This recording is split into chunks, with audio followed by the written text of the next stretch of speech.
All right, hey, what's happening? It's me, Robert Phoenix. I am back. It's Sunday night where we are decoding the dystopia here on Sunday Night AstroLive, looking for a light, a pulse, a spark that gets us through the dark of the winter nights. And I'm here with my trusty companion. There he is, the astrological cat himself, Jasper, who's hanging out with us tonight.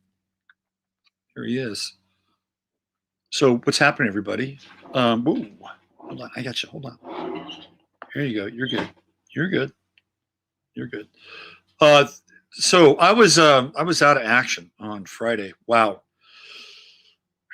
I hit the wall. I really hit the wall on Friday. I started to hit the wall emotionally on Thursday, and then I hit the wall physically on Friday. And I got up and made myself a little I don't know what you call it, an herbal concoction for the morning. And I took my vitamins, and I wasn't feeling too swift.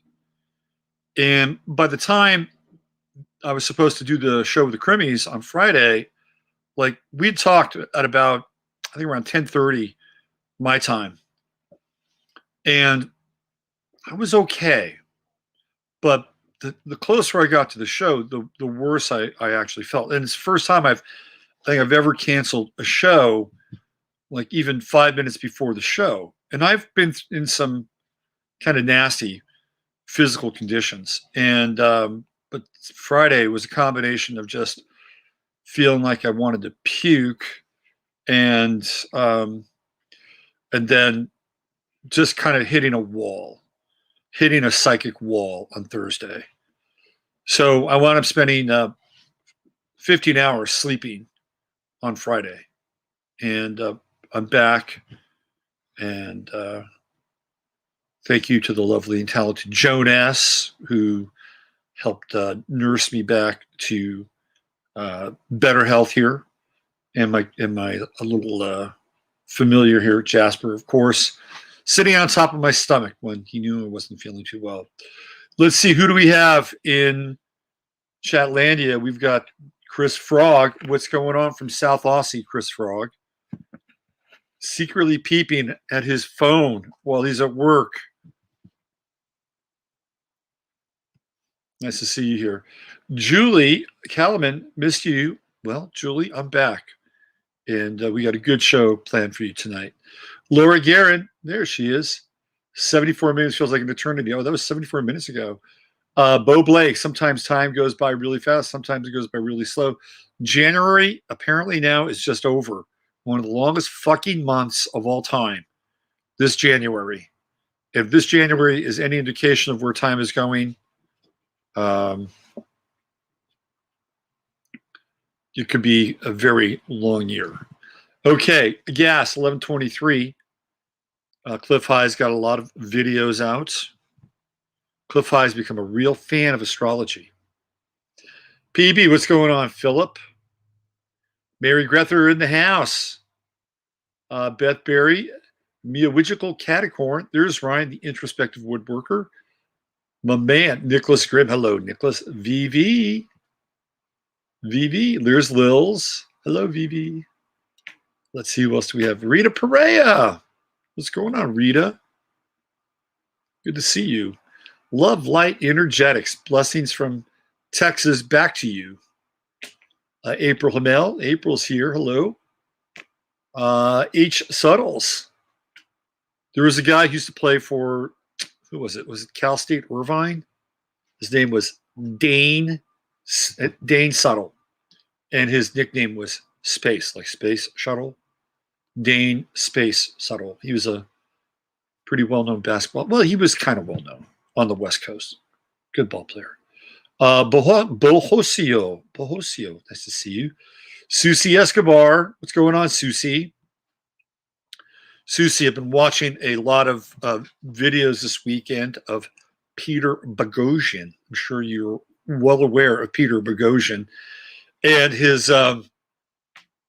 wingman, James Lindsay. And I've been watching a lot of James Lindsay videos. this weekend. The New Perspectives, I highly recommend them. And in fact, one of James Lindsay's shows inspired me to do a certain chart tonight and to look at the context of our reality from that chart, or a version of our reality. Let's see, Tinfoil Tiara's here. Masu Mink. Hello, Masu Mink. Christy Daniels. There's a lot of life coaches and teachers and counselors and healers in here. Christine Mose. Christine Mose is here. Nice to see you, Christine. Allison, Jane, and Austin. What's going on, Jane? Good to see you. Speaking of counselors, healers. Andrea Garland. And there's my girl, the techno brat, Miss Emily Moyer. We're going to do a show this week. Thor at the door, my man Steve. What's going on, Steve?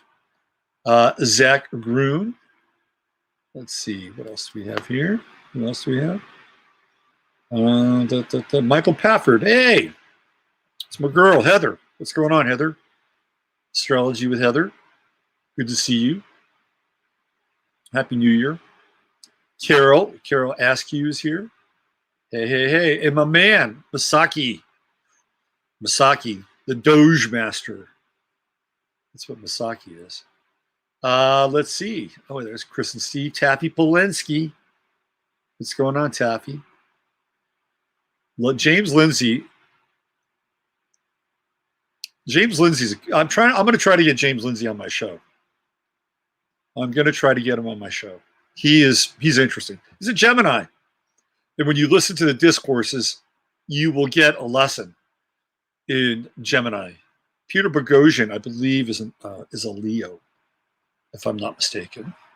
Carissa Pollock is here. Gucci to Goats. PMSO LLC. What's happening? Let's see what else we have here. Ferris Galen. What's going on, Ferris? Yo, what's happening? EC2189 Kaku. There she is. Ani Brito. Good to see you, Ani. And Graphico. What's going on? Is it Graphico? Graphico T? It's an arrow. Graphico 1. Graphico 1. Okay, let's see. Hey, there's Lynette Jardine. New Discourses. James Lindsay podcast. I know, really great stuff, right? Really, James Lindsay is a fucking shit disturber on Twitter too. That guy has he's got the most kind of conflict-based Twitter feed I've ever seen, and is still allowed to have a Twitter feed. It's quite interesting. Quite interesting. If you don't know who James Lindsay is, he is a mathematician and physicist who did some very interesting work with Peter Boghossian around submitting papers that were, well, I guess you could call them frauds, but really what they were is they were these fake papers. They're called the grievance studies. And the grievance studies started off as a way for him and Peter Boghossian to put together papers where they were using things like intersectionality and critical theory and critical race theory, and coming up with the most bizarre connections that they could possibly come up with. There was one paper that was accepted by the feminist social work journal called Aphilia, I believe. And it was a rewrite of Adolf Hitler's Mein Kampf in feminist language. So they wrote under the name of Richard Baldwin, who was a friend of Boghossian's. It's a really interesting, very Gemini, high prank sort of thing. And that was in 2017 when they did the grievance studies. And they came out of a work by this guy named Alan Sokal, Sokal. And what he did is he used postmodernist language to come up with an insane paper. And at that time, I think it was 1995, those things weren't peer reviewed. So he came out with this just paper of gobbledygook that sounded sort of very postmodern and French deconstructuralist, linked to physics and paradigms and quantum realities. So it was published, and they basically said, look, I fooled everybody here. This is basically nonsense. And you guys published my paper, and he proved a point. Well, they wanted to prove another point, but by the time they got to doing these grievance study papers, there was a woman involved with them as well. By the time they got together and did that, the criterion for presenting papers with a peer review became way more advanced. So they had this one paper that they did, and it was called The Conceptual Penis as a Social Construct. And that paper got rejected. So what they did is they learned from the rejection process. And then they tailored their language, their critique, and their outcome towards what those papers or what those journals would accept. And basically, they were just taking instruction from the people that were going to reward them, and which is interesting in and of itself, because in many ways, that's how modern academia works. And I think that's the point that they were trying to prove, even above and beyond the fact that their concepts or their thesis were completely ridiculous and insane. They had one where it was connecting dogs humping each other to the behavior of men at nightclubs, and that you can train dogs. And if you can train dogs, then you can certainly train men as well. And that was one of their papers. And of course, being a Gemini, I was right up James Lindsay's alley. But what the point they were trying to make was that, and when there's a really interesting video of Peter Boghossian with his students at Portland State University, and he's talking about, or they're talking about, really what their experience is like in a college or on a campus where things like critical race theory and intersectionality and social justice, all these applied constructs, are impacting them on a number of levels, but primarily with grading and getting the most out of their college education. So in order for these students who are spending a fair amount of money to get a college education, in order to get a good grade, they have to kind of go along with the program. And going along with the program means that they're going to kind of fake their download that they're getting in terms of social justice and critical race theory, and they'll put it in their papers, and everything is subjectified through that lens. And I think what they did with the grievance studies is they proved that this is what people, if they do this, if they go through and follow these steps, no matter how ridiculous the subject matter or even plagiarized in the case of Mein Kampf that it is, then it displays this system, this very fallible system, where people aren't learning anything except how to be obedient and how to be obedient to these new masters. So I highly recommend both watching that video from Portland State to get an idea of what it's like to be on a modern campus, and also some of James Lindsay's new discourses, which are quite good. And I'm going to get into one of them tonight. And the person that I'm going to be looking at astrologically, because this is an astrological show, we're talking about mundane astrology, using astrology to kind of look at the tenor of our times. So it behooves me to bring the subject matter back to astrology, and I'm more than happy to do that. And we're going to be talking a lot about Aquarius tonight. in the role Aquarius has played in the formation and the formation of the time that we're currently in.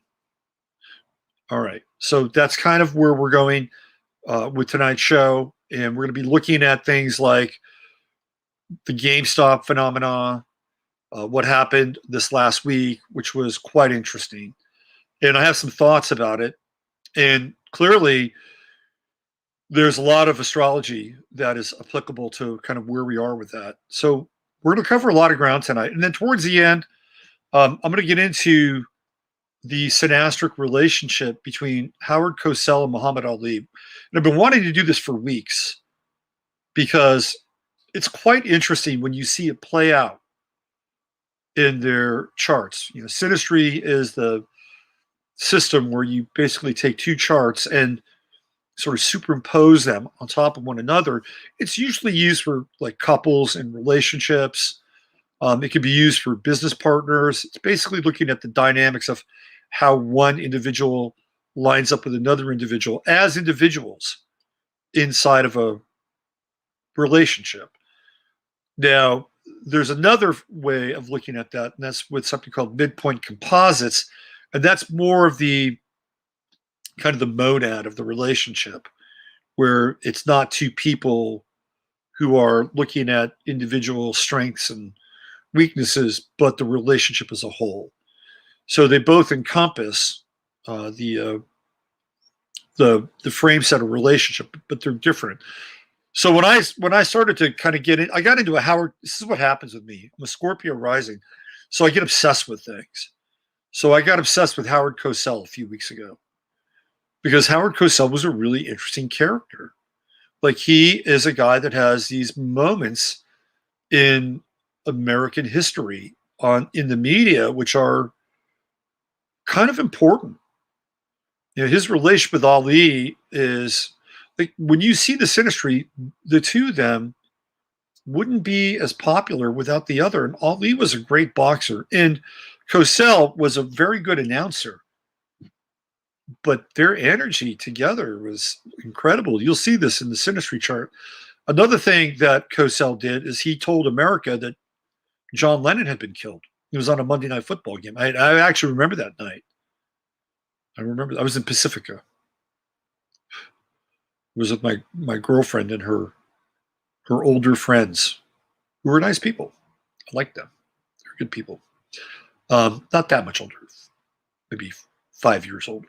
But they were in a different part of their life. They had a house. They're going to have a kid. And I was in junior college. Anyway.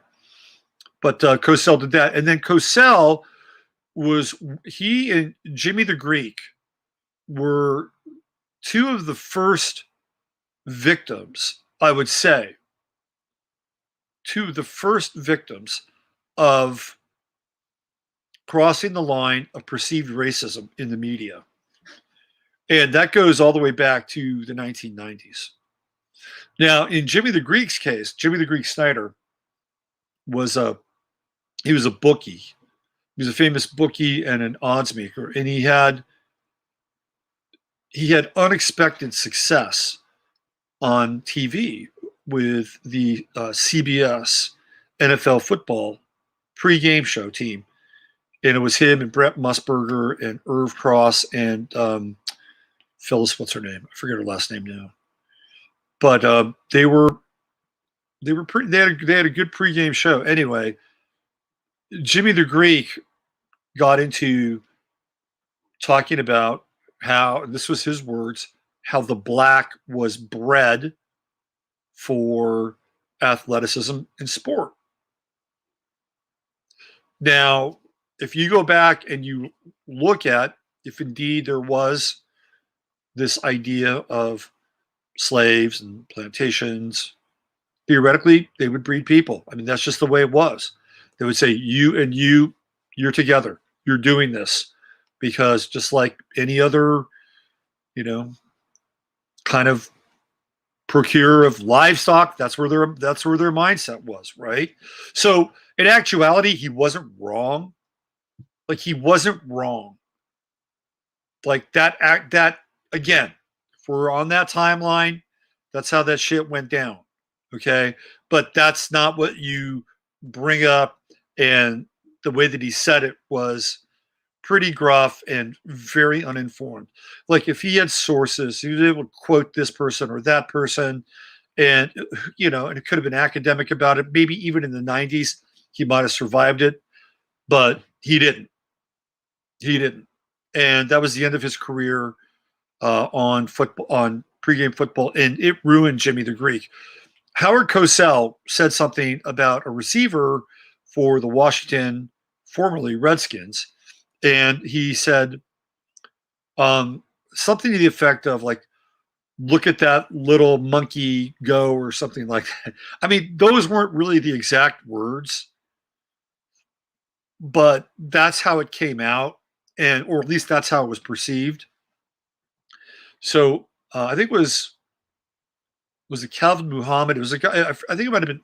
Anyway, this was somebody whose praises he had sung. I think it was Calvin. I got to look at it now. Let me find out.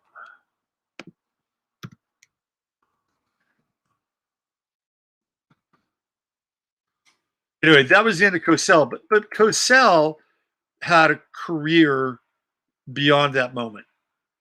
Like after that, he had a career after that moment. Let me see, where is it?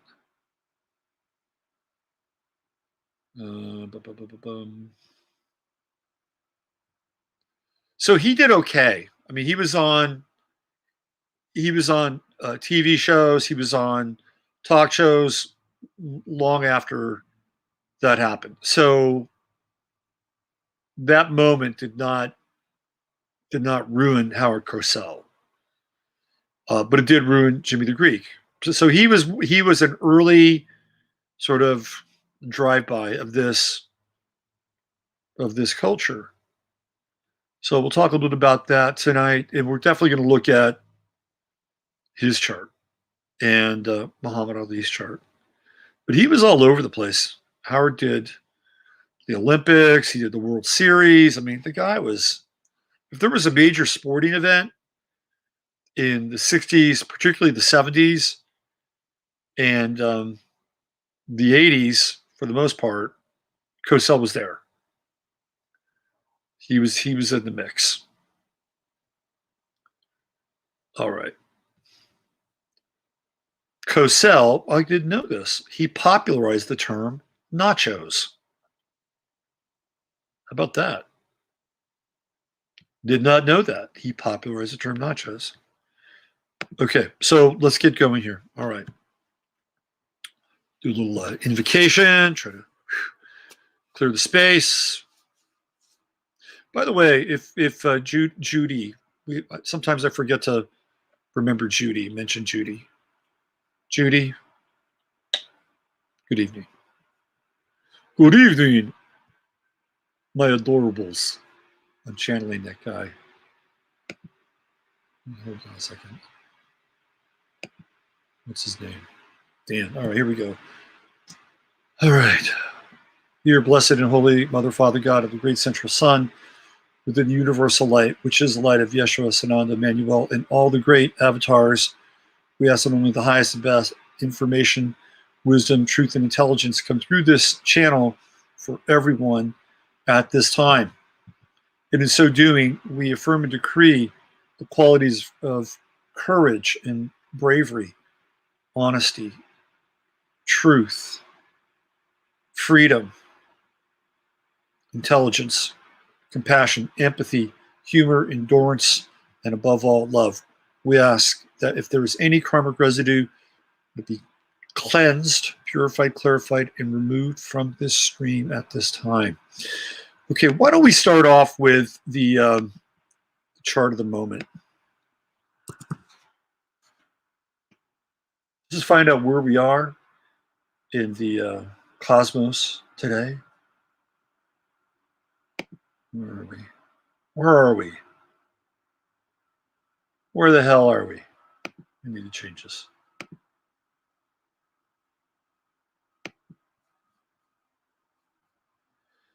Yeah, Jimmy the Greek, man. That was That was rough.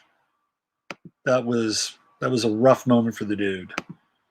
He got cast aside, spit out and cast aside.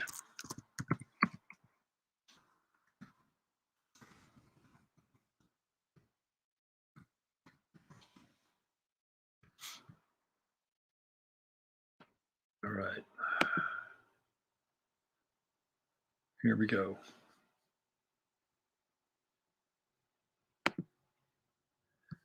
And if anything, it displayed a type of ignorance on his part.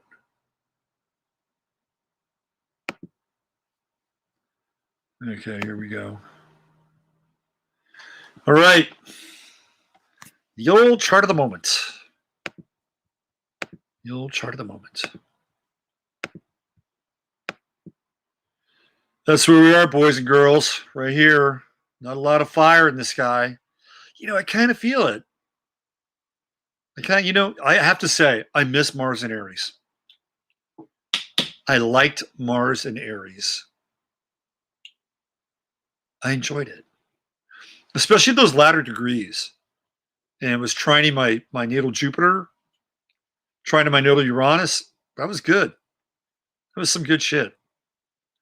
If I ever come back here again, I'm coming back with Mars and Aries. Enough of this Mars and Cancer bullshit. I'll have done my dues.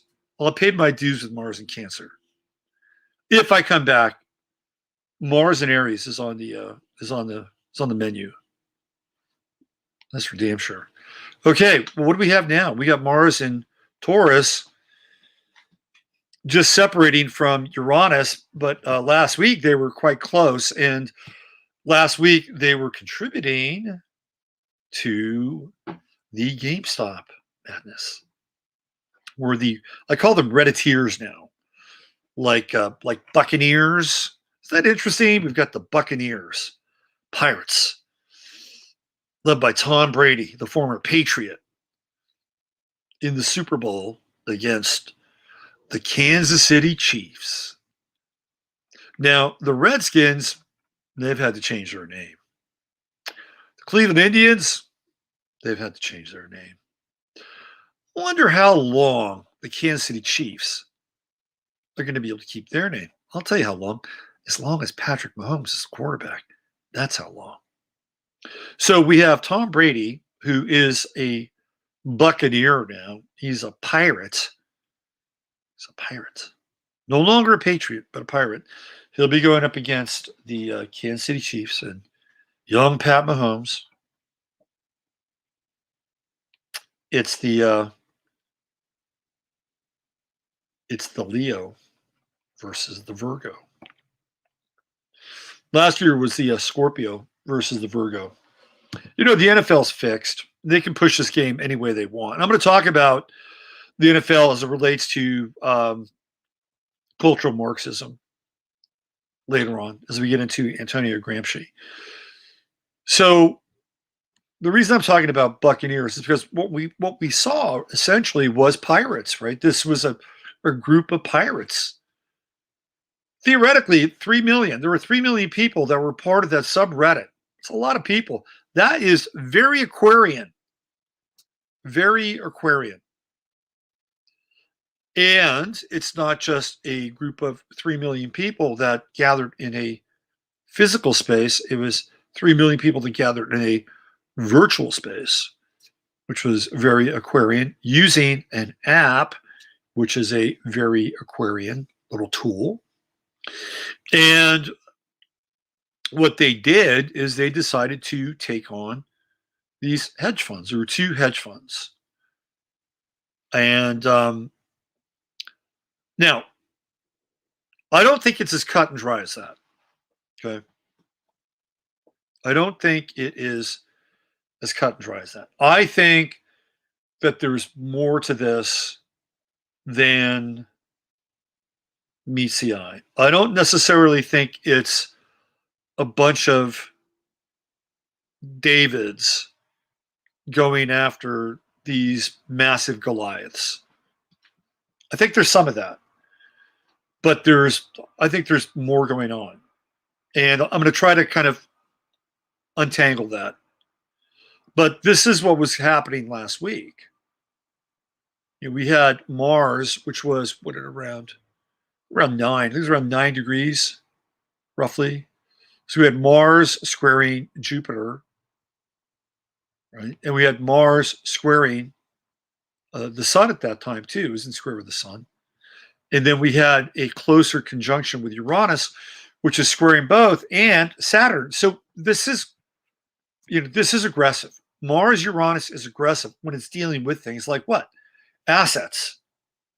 Now it's hard assets. Taurus is hard assets. So theoretically, we're in Scorpio territory where we're dealing with other people's money. And that's what the stock market is. So it's an 8th house thing. And eventually, so you take a theoretical second house asset, like cash, which is represented by zeros and ones in your bank account, and then you transfer that into another account that is essentially moving your money into another contract or another account with a business that's receiving your money. And as a result of that, you get a quote unquote share. Now, that share or shares, they're not necessarily physical, although I'm sure if you ask, they will send you an actual physical copy of your shares. But the way these shares are traded with day traders, that doesn't really happen. So your money, which starts off as physical, again, theoretically winds up going into a digital transformation. It moves into an account where somebody then moves into another account, and that account represents where it's headed, right? So that's all very Aquarian. It's very Aquarian in terms of the technology. When I was a kid and I used to buy stocks, I used to go see my broker, where I'd call him on the phone and I'd buy or I'd sell. That's what I did. But that's not how it's done now. So what we're dealing with here is we're dealing with Taurus, but we're also dealing with the opposite sign. Now, a lot of times people will ask me, well, I don't have planets in a certain house. Number one, that doesn't really matter. I mean, it does and it doesn't. Whatever house you have that is determined by a particular sign, that sign still determines how you interact with that house. So, for instance, I have my 5th house is Aries, but I don't have any Aries planets in my 5th house. However, that said, in my chart, when I've gone into 5th house activities, I've had a very Aries-like kind of approach to, like, I got married in Las Vegas after knowing somebody for 7.5 weeks. That's like an Aries thing. 5th house, Aries, like bang, fast, right? 5th house. So in a lot of ways, I mean, it matters, but it doesn't really matter. Like, it does matter when you really want to drill down and get into the core if there's planets there. I mean, those are important. They're important. And I would tend to think that with an open house, you have more free space to explore. You're not necessarily burdened by a particular sign. And there's some truth to that. You also will learn lessons. You'll learn lessons about, like, asserting yourself through that house. Like, you learn lessons about jumping in really fast and knowing somebody for 7.5 weeks and marrying them in Las Vegas. If you don't have planets there, you'll learn that stuff, right? So there's a number of different things that go into having this open space. They're interesting parts of a chart. So here we have the open space of Scorpio. Now, it doesn't mean that we're not dealing with Scorpio. Au contraire, we're dealing with the opposition here of Taurus, right? We're dealing with the redefinition of other people's money.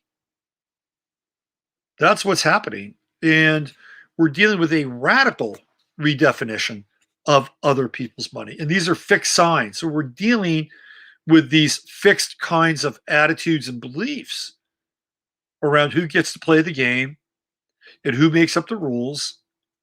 And we saw pretty clearly last week that who plays the game and who makes up the rules They don't like interlopers on their game, and it's regardless of if it's a completely organic event or if it's, say, 20% astroturfed and 80% the masses. They still don't like it. They still don't like it. And one of the things I was going to talk about tonight, maybe I'll get into it, is the French Revolution. And the French Revolution lasted 10 years. And there was a 1 year period called the Great Purge, and 16,000 people were basically decapitated in France during that time. But one of the things that happened in France with the French Revolution was it was kind of interesting, and not too unlike the conditions for revolutions that happened during contemporary times. The population of France and Paris in particular really increased. They had a lot more people in a very brief period of time. I think the population more than doubled. It was quite a bit. And so when you had this massive kind of boom of population, there was also food shortages. So you had food shortages, you had more people, and not everybody, by the way, I believe was French. I don't think it was mainly due to birth. I think there was some immigration involved, but a fair amount of it was biological in birth. People were having lots of kids. So you had this boom in population, you had food shortages, and then you had a currency crisis. And that's really how the French Revolution started. And it was during that time when there was also this very high rate of literacy, which had not happened before in France, which was kind of interesting because you cannot have a revolution that is not being guided by the literati. Can't happen. So this is an important point. There was more leisure time, more reading time, more people in the cafes, and and I was doing some reading on this today. They even said Masonic lodges.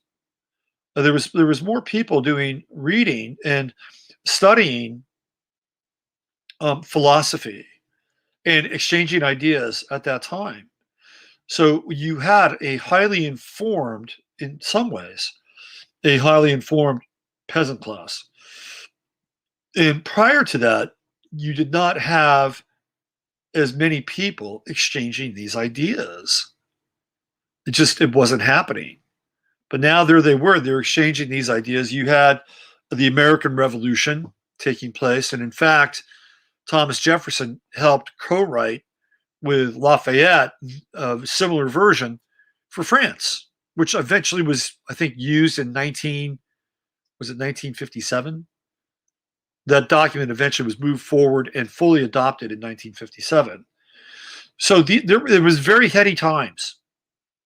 And Pluto was in Aquarius then. And I've talked about that as it relates to the United States and where the United States was prior to the French Revolution. The United States was just starting its golden era.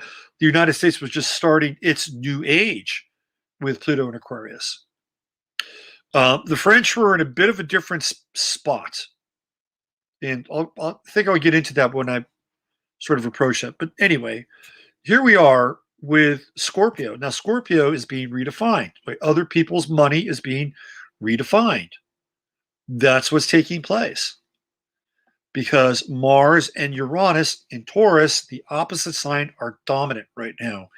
And they're literally taking on the forces here with Saturn and Aquarius of what? The forces of hierarchy.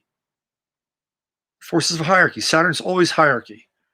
No matter what sign it's in, it always has to do with hierarchy.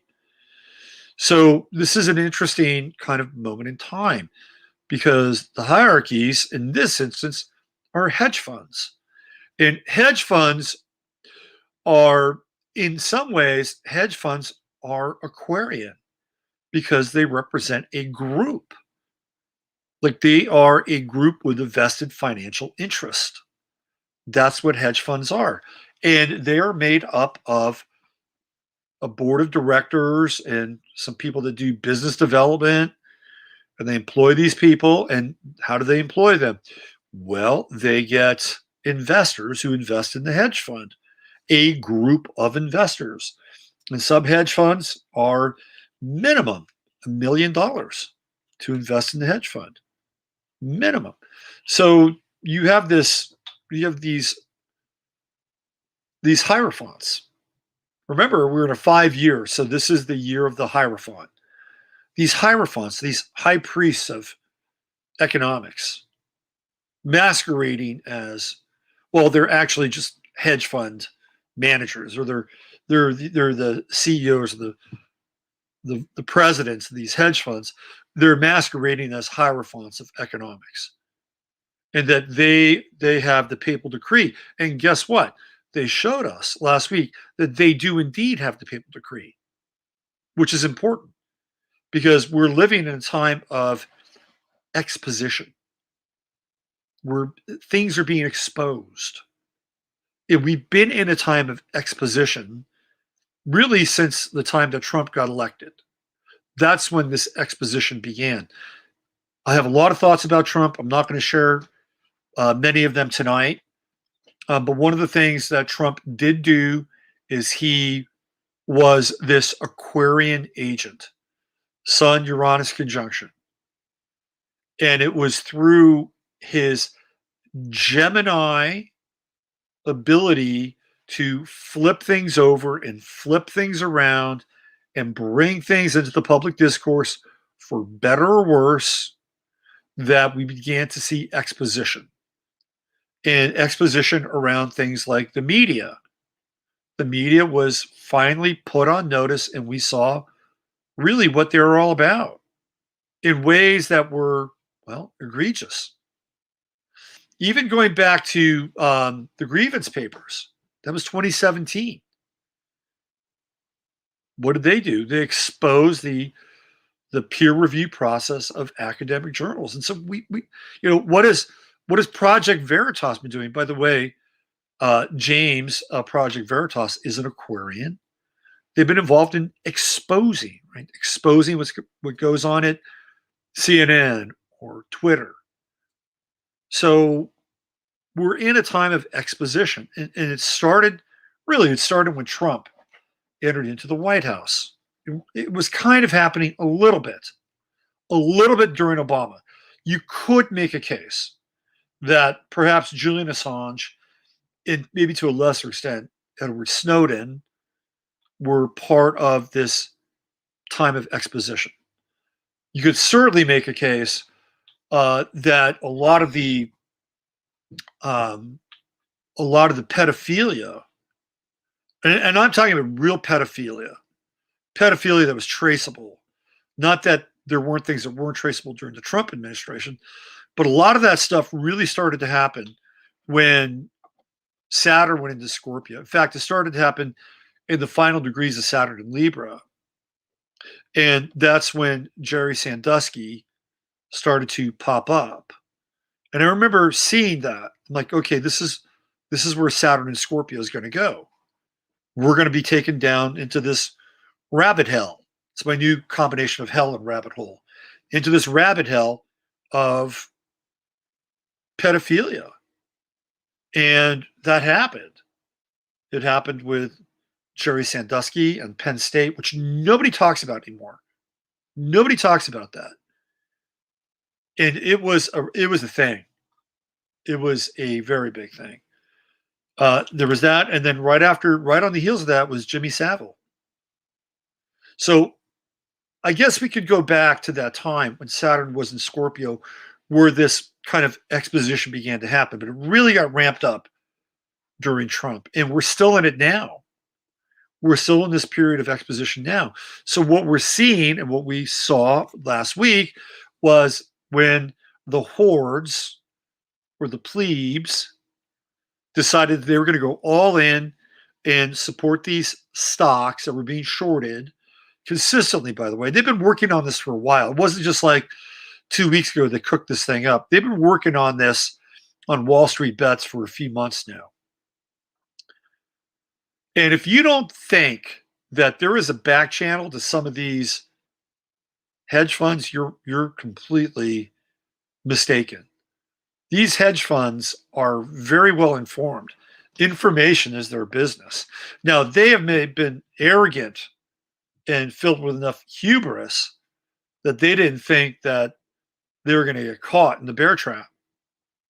It's quite possible. But they did. And what happened was, and you guys watched it last week, there was an order that came down, from the White House. The White House and Sequoia Capital, which is a big, big hedge fund in the Bay Area.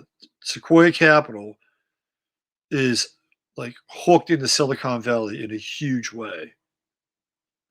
And they basically told Robinhood that you got to stop this. Now, Robinhood isn't the only trading app, by the way. Robinhood is a trading app.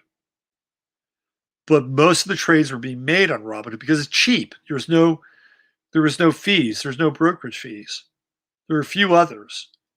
But Robinhood, I think, was being used because there was no brokerage fees. So Robinhood shut everything down.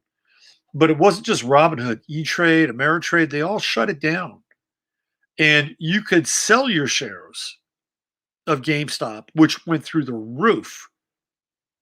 But you couldn't buy anymore. And what they were trying to do is they were trying to ruin these hedge funds. I mean, that was clearly the goal.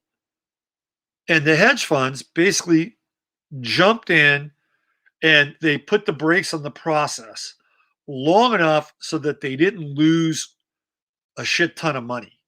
They still lost money, but they could have been completely wiped out. Now, this is unprecedented. We've never seen this before. Never.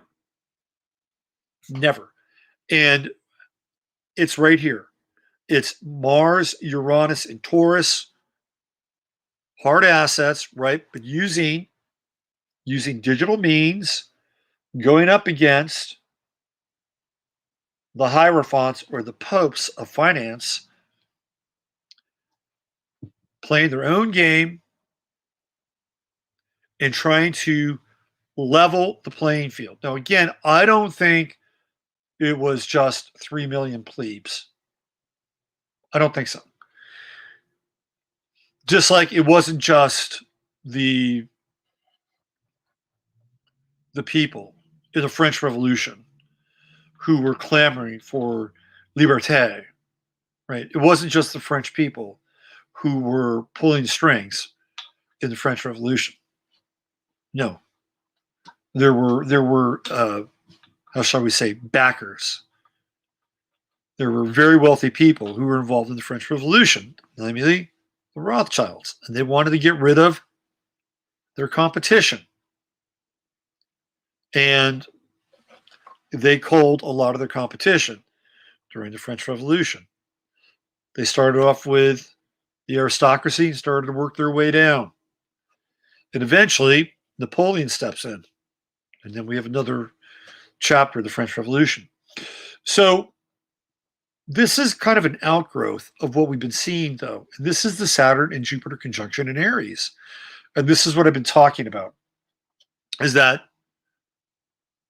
we're dealing with this really dynamic force that is going to be kind of, once the genie is out of the bottle, it's pretty hard to put it back in.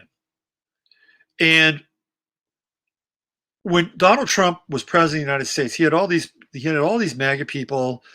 He had the deplorables. I mean, it was a revolution in and of itself. Whatever you think of Trump, it was a revolution in and of itself. And there was a spirit in the cultivation of a kind of a group mind. And that spirit and that group mind is still living. Like, Trump is gone, at least for now, and who knows what's going to happen. I'm not here to really address that, but I am here to address like what was created after the fact, which is still around. And it's not just limited to the United States. I was watching, somebody sent me a video of cars on the Autobahn protesting the lockdown. And it was very similar and reminiscent to cars in California protesting the lockdown, or having the New Year's Day parade in Pasadena with Trump cars instead of the floats with all the roses. So something is still around, right? It's still there. It's kind of transcended and moved beyond this ideological figure. And even the spirit of like what happened last week with this interesting David and Goliath kind of moment, which I think is probably maybe a little less David than we think, but still some Davids in there. That's another example of this spirit that has been created. And you can't put the genie back in the box now, because people have seen enough. They know, to the best of their ability to know, what's right, what's wrong, where people are getting shafted. They saw an entire election be hijacked. Okay. So that you cannot, I don't believe you can kill or contain that spirit, at least not now. You may have been able to do it before in other eras, but not now. And now what we're going to see is this, Jupiter and Saturn coming in over the top with each other. And it's going to be really interesting, because we saw what happened on the 6th, or at least we think we saw what happened on the 6th. It's like, okay, well, we're going to set up this event. It's going to be timed so that we're about to talk about the election. All hell's going to break loose. And we're going to see this as being this kind of radical, dangerous,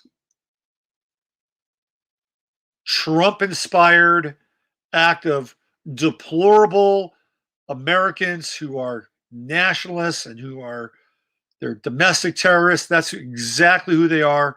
And guess what? They fucked up. And guess what? Now they're going to pay the price. And we're going to put barbed wire around the White House. We're going to put troops everywhere. We're going to start to pass these domestic anti-terror bills. I mean, so they're making this case now, right? Here comes Saturn coming in over the top with this kind of Jupiterian moment. Whatever, it's like, okay, whatever. But here comes Saturn. Here's the control. Here's the control. Here's the control. And then what happens? Well, you can't control it, right? The spirit, the pneuma, has to come out in another way. And now you've got these people who are saying, well, fuck you. We're going to go in and we're going to hit your hedge funds. And we're going to go over here now. And our vote may not count, but hey, guess what? Our stock shares may count. Well, now you have, again, Saturn coming in over the top. It's like, well, hold on a second. You can't do that. You just can't do that. You'll upset the system. And if you upset the system, then the system itself will fail. You can't do that. Now, we can get close to upsetting the system, but guess what? Even when it does fail, we get bailed out. But you guys, that's not for you. That's our game. So guess what? They decided to change the rules. Oh, okay. Well, you'll change the rules in the middle of the day. 2/3 of the way through the week, you'll change the rules. Okay. So now they're on to something else. Now they're on to silver. Here's where we get into the hard assets right here. This is where the rubber hits the road. Now, are they going to be successful at cornering the silver market? Because that's what they want to do. Now, the Hunt brothers tried to corner the silver market back in the 80s. They couldn't do it. They were actually going to create a new currency here in Texas. And it was the Hunt brothers with John Connolly, who was the governor of Texas, and JFK, they were going to create a new dollar. They were going to create a new dollar. It was not going to be a Federal Reserve dollar. It was not going to be a Federal Reserve note. They were going to run it out of Texas. That was the idea. Look what happened. So they've tried to do this before. They've tried to accomplish this in the past. So this is what they're going to try to do this week. Now, apparently, they have shut down the ability to, I think, trade silver, but go ahead and try to buy physical silver anywhere right now. You can't. You cannot buy physical silver anywhere. Very difficult. Very difficult. So we're going to open this week, and we're just coming off the full moon now. It's the moon. We got the moon. Wait till the moon gets into Scorpio. That's going to be, what are we talking about? We're talking about 4 days from now. So it's like Wednesday, Thursday. Wait till Thursday. Wait till Thursday when that moon is in Scorpio, and we get into this T-square with the moon and Saturn and Jupiter, Moon Mars opposition. That's going to be an interesting time. Very interesting time. Now remember, there are a couple days here that I think are worth paying attention to. The 6th, which I talked about before, and then it was 21, was the 14th.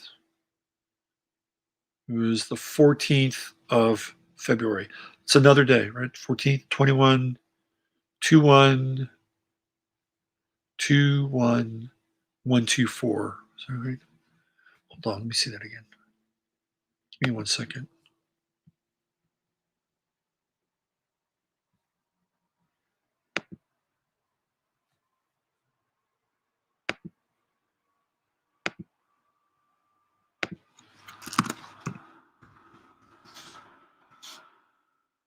Give me 1 second.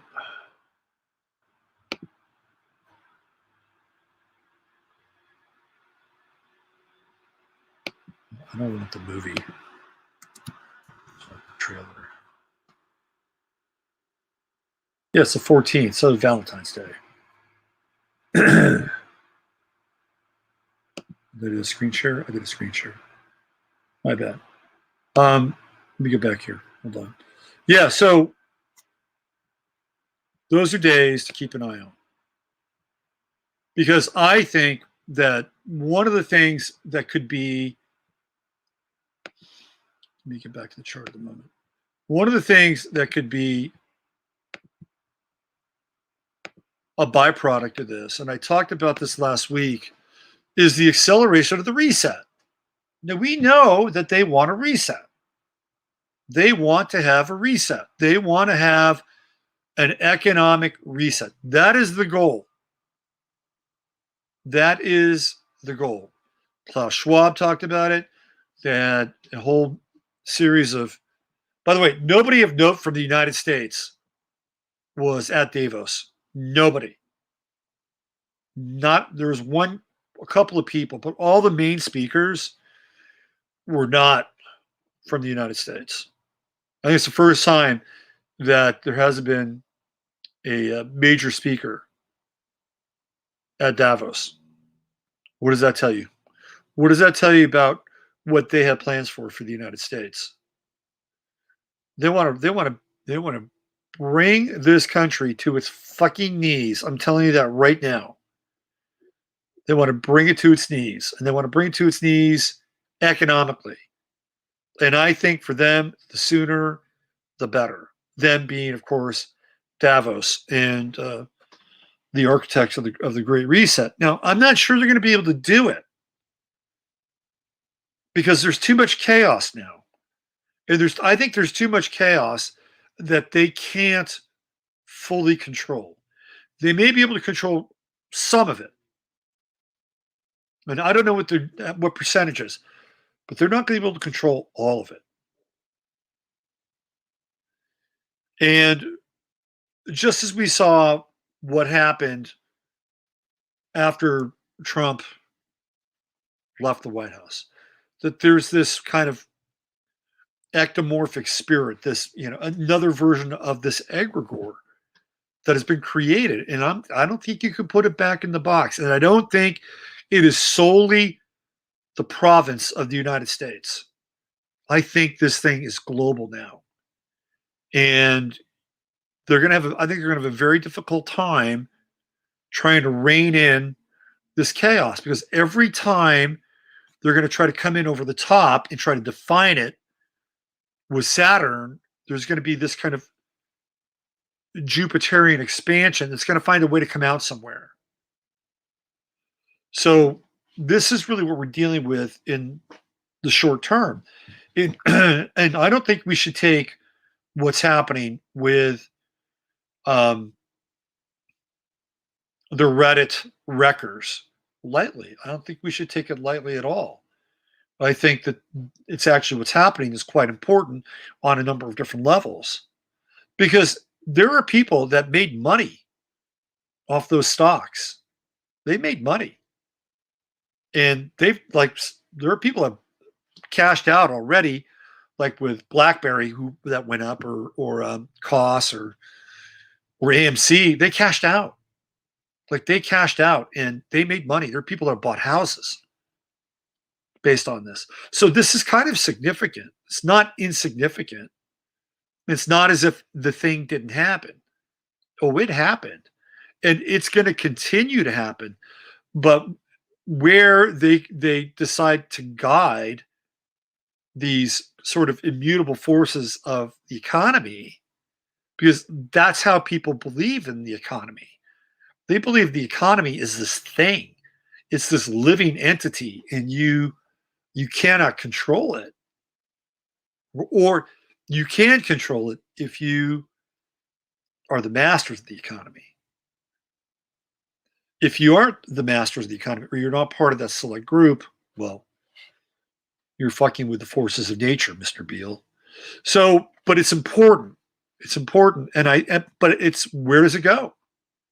Where is this thing going to go? Especially by Thursday, when we get the moon in Scorpio, in dealing with those intense scorpionic energies. The moon in Scorpio is really possessive. It is possessive. It can be really jealous. There is a deep psychological need on an emotional level to possess something in Scorpio. If you've ever been with somebody who has a Scorpio moon that's unevolved, you know exactly what I'm talking about. They're great in bed, but they're fucking jealous as hell. It happens.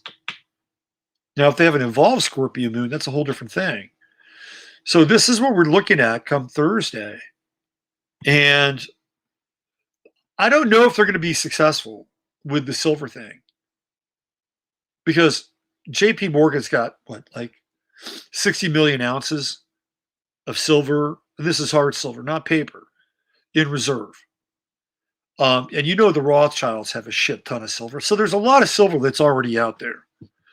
But it's the amount of silver that's going to be the disparity between the paper silver and then the physical silver. I think that's where they want to get this thing, so that they have a crisis with the silver stock certificates, which are supposedly payable in real silver. But if there's no real silver to pay out, if there's a shortage, then there's an issue. So maybe what they would do is they would force, I don't know, JP Morgan to liquidate 1 million ounces of their silver and put it in the market. I mean, they could do that. They could do 500,000 ounces of silver, and that's just JP Morgan. So it's going to be interesting to watch and see how this stuff gets played out, because that's where the battleground is now. Now, as far as the week ahead goes, we got Mercury retrograde, and that's, obviously Mercury retrograde. You know the drill. You don't want to sign any contracts. I do think it's good to do repairs on Mercury retrograde. especially with tech stuff, which I'll be involved with. So Mercury retrograde in Aquarius, if you need to like fix your computer, redo your website, those are good things. You can do those things. Mercury retrograde in Aquarius, if you want to look at and study and review this idea of group psychology and group consciousness, this would be a really good time to do that. And we're going to do some of that tonight. Mercury retrograde in Aquarius, since it represents groups and friends and organizations, kind of reviewing your ideas and beliefs about them, I think could be worthwhile and meaningful. So we've got the sun here, which is conjunct Jupiter. Now, we went through that Sun-Jupiter conjunction last week where we had Mars and Uranus squaring off, which is why there was all the fireworks. Last week was a really interesting exposition in astrology. You saw it. You saw what was happening. You saw it with Mars and Uranus, aggressive, right out of the box, taking on the hierophants of Wall Street. Very interesting stuff. And we're not done. We're not done. I think the culmination of a lot of this is going to happen when we get into like August, when Mars is going to be in Leo, and especially the latter degrees, where, well, it'll be probably around 15 degrees. Opposing, well, let's see, by August, Saturn will be, I think it'll be back at about 8 degrees. And then Jupiter is retrograding. That's going to be an interesting time. Let me just take a quick look at that. I hadn't really planned this out. Give me 1 second here.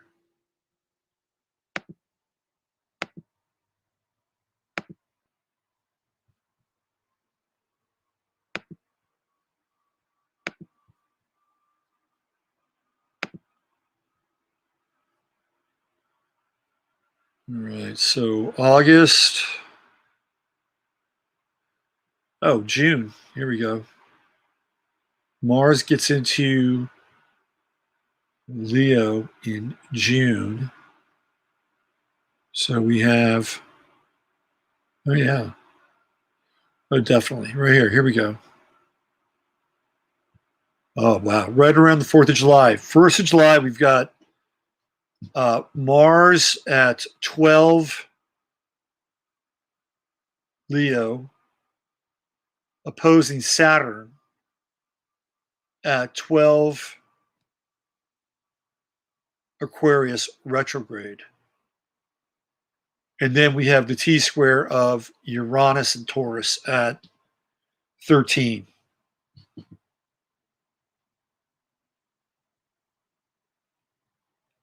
That's going to be a really interesting time. I think people are going to be like over shit by July. That's what I think. I think people are. I think you're going to see. To me, that's really, again, that's revolutionary energy. We have Mars opposing Saturn, and it could go either way too, because Mars and Leo is that's the energy of the oligarch. That's opposing Saturn and Saturn Aquarius. So this could go a couple different ways here. You could have people who are fed up and they're really coming from their heart, right? Which is Leo, like, we're fucking pissed. And you've got that opposition with Saturn, which again is the hierarchy of the group consciousness in Aquarius. And then you have that square with Uranus and Taurus, which is financially oriented. That's going to be a very interesting time, and it's coming right around 4th of July. This will be the first 4th of July where America wasn't great again. So whatever happens now whatever we're going through now is setting the stage for that first week in July. One of the things I talked about when Heather and I did our show is I talked about the Lord of the Rings. And I talked about this last week, and I just kept getting this Lord of the Rings energy around this time that we're looking at now. And it really feels that way. It feels like we're dealing with all these different, and it's even kind of like weirdly aligning. And I'm not sure what to think about this, but when you get Ted Cruz and Rashida Tlaib and Tim Pool all on the same side, that's some Lord of the Rings shit right there. Okay? That is some Lord of the Rings shit. The only one that wasn't in on it was Ocasio-Cortez, who said that Ted Cruz was a murderer. That tells you everything, by the way. It tells you all you need to know about Ocasio-Cortez. She's nothing. She's a cutout. She's a total cutout, and I think she's part of the intelligence agencies. That's my take on her. She's not there to create any kind of consensus at all. She's nothing but a fucking shit disturber. Anyway, that's some Lord of the Rings stuff. You get people that are very diverse. Even Chris Cuomo was like chiming in on the side of these Redditors. It was very unusual. I bet you could throw Ron Paul in there too. Now they're talking about this as being the new Occupy movement. So now you've got the Occupy movement coming together with, the MAGA people, and you've got the MAGA people coming together with, some of the libertarians who now are like the enemies of the state, thanks to John Brennan. You see what's happening here? Like there are really interesting alliances now that are starting to form. And I'm not sure they had really thought about. I mean, who knows? Maybe their AI model said, well, this could happen, and this group could wind up, bonding together, and it's kind of happening. It's kind of happening because the Make America Greater group again, no, they got fucked over in the vote. I mean, they just know it. Like, we got fucked over in the vote. And then you have the people who are gotten fucked over with their college loans. It's like, well, we got fucked over, and so we got fucked over. So now you got all these fucked over people who are sort of joining forces against this other group of people who have a culture of grievance and who are eternally and always fucked over, which is how they've set up their kind of socio-political and economic paradigm. Now they're dealing with people that were really fucked over. You know what I'm saying? This is an interesting time. And you've got these disparate forces now that are coming together. They're coming together, and and this is what's happened. Like, the genie is out of the bottle now, and it's not going to be easy. I'm telling you, we are in the throes of disassembling something, and the disassembling takes a long time. Well, theoretically, it takes a long time. But we're in the 100-year march, the long march towards the reality, the social reality that Antonio Gramsci basically mapped out when he spent all those years in a prison in Italy. So maybe it's a good time to talk about that now and move into Antonio Gramsci, who he was, why he is theoretically important, and his chart. Because what the hell? It's an astrology show, right? But I just want to reiterate that if you have, let's just say you're somebody who wanted Trump to win, okay? Let's see, and it's okay. It's okay to want Trump to win. I wanted him to win. I wanted him to win because I didn't want Joe Biden as president. And I didn't want the cast of characters that's around him. I didn't want Trump's cast of characters either. Trust me on that. His cast of characters is only slightly marginally better than Joe Biden's. Slightly marginally. But I still didn't want Joe Biden. And Miss Harris, nominally Miss Harris, in the White House, just didn't want it. But even if you were not into Trump and you were into like a fair election, you should care.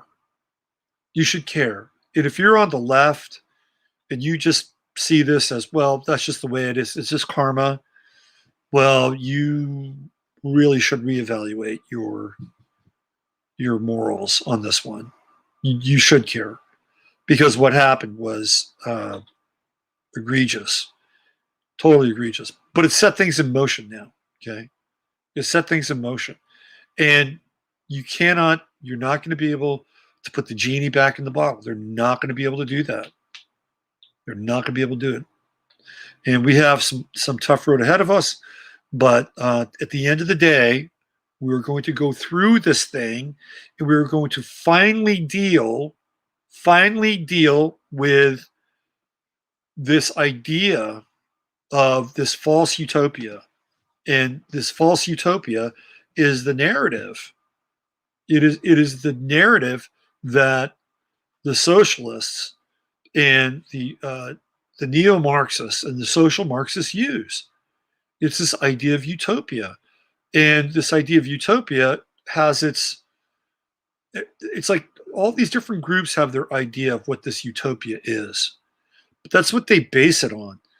Like if you go back and look at or study some of those Leninist rhetoric during the 1920s and the 1930s, they had this idea that they were working towards this ideal society where everything was equal and everything was fair, and it was going to result in this egalitarian world where nobody suffered and nobody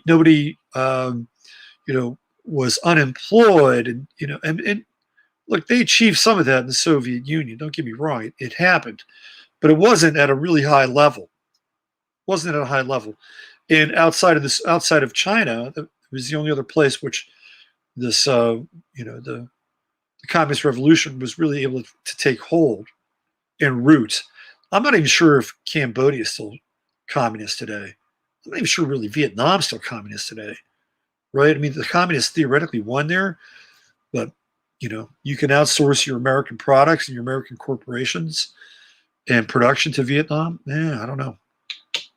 Not that communist to me. Anyway, it's this idea, the pseudo reality of a paradise or utopia, which means nowhere, that all the stuff is built on.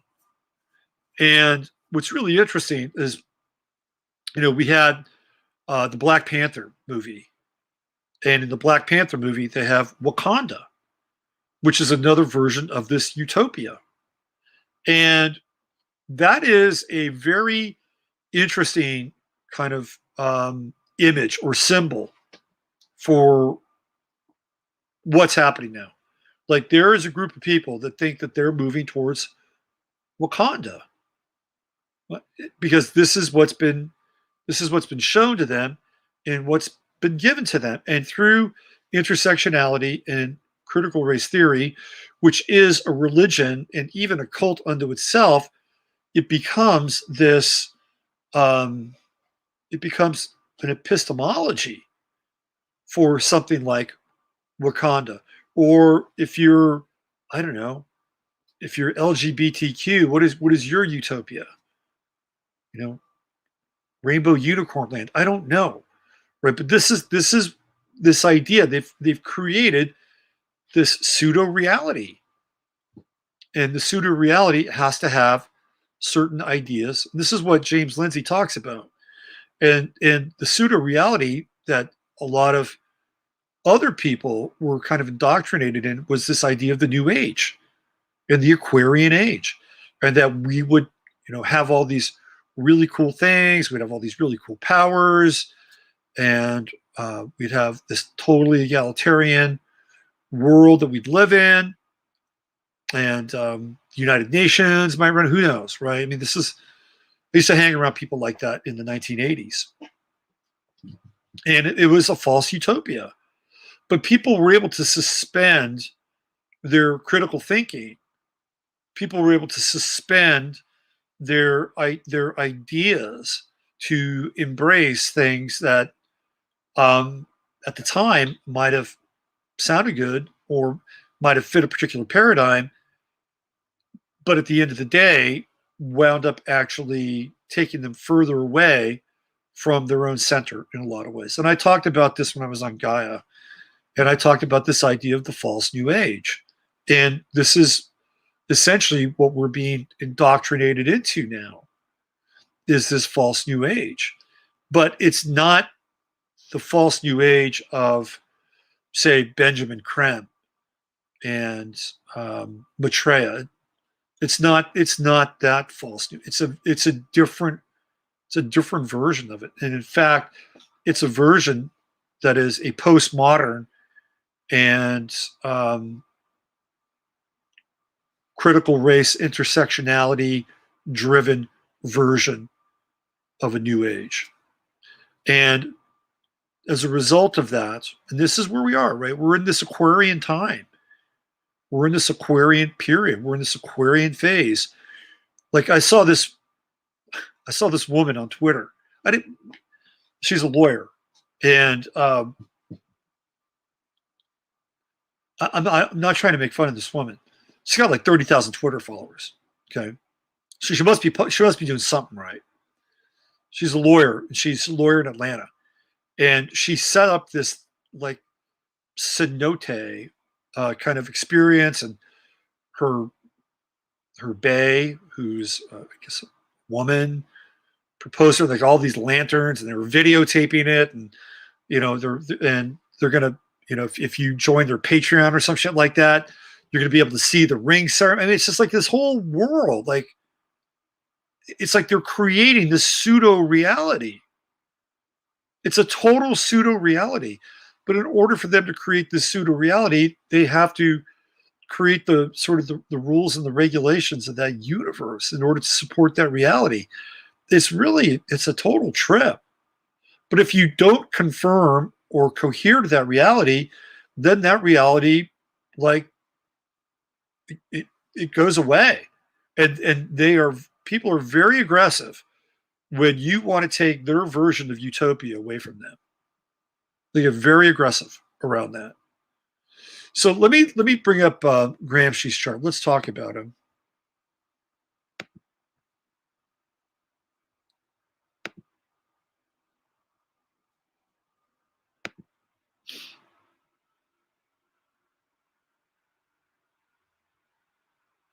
Let's see, where is he?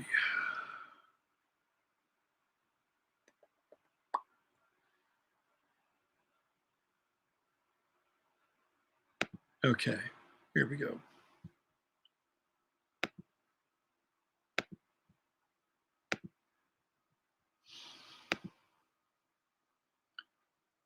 Now, there is some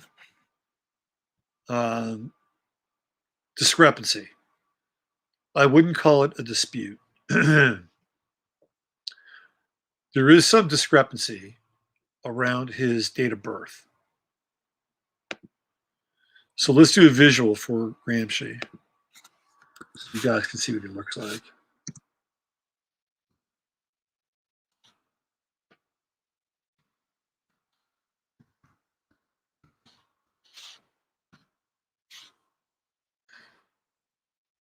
Okay, here's some images. There aren't many. There aren't many images of him,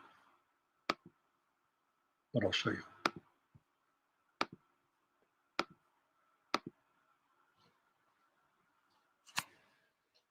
So this is Antonio. So they've got Gramsci and Trump.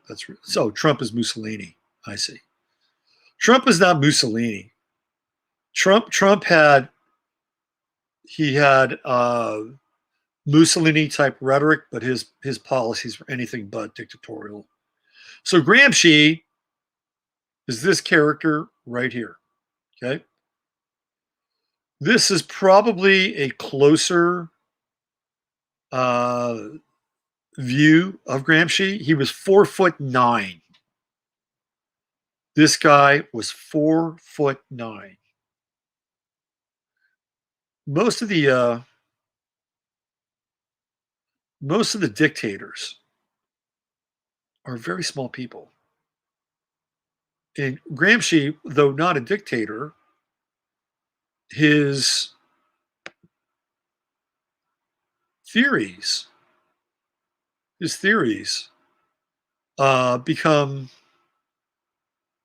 how should I say this, ultimately quite oppressive and totalitarian. So what Gramsci adds to the modern discourse around communism and socialism is he creates what's called social Marxism and or neo-Marxist theory, right? And what he realized was that in order to have a successful revolution, that you had to change cultural institutions. So he's best known for his theory of cultural hegemony, which describes how the state and ruling capitalist class, the bourgeoisie, use cultural institutions to maintain power in capitalist societies. So it was his idea that in order to bring the wonderful fruit of socialism and communism to the people, that you had to destroy cultural institutions. And then once you destroyed cultural institutions, then you could go in for the kill shot. So he's a fairly important figure in terms of the world that we're living in currently. So he comes from the continental philosophy, Western Marxism, neo-Marxism, Marxist humanism, social Marxism. So he doesn't see Marxism as just economic theory. No, it's more than just class theory. It's cultural theory. So if you look at, oh, by the way, so here's what happens to the guy. He winds up being imprisoned by Mussolini for like 25 years. And instead of just, offing him, he's in there for 25 years and he writes copiously inside the prison. His notebooks get taken out of the prison by his sister-in-law.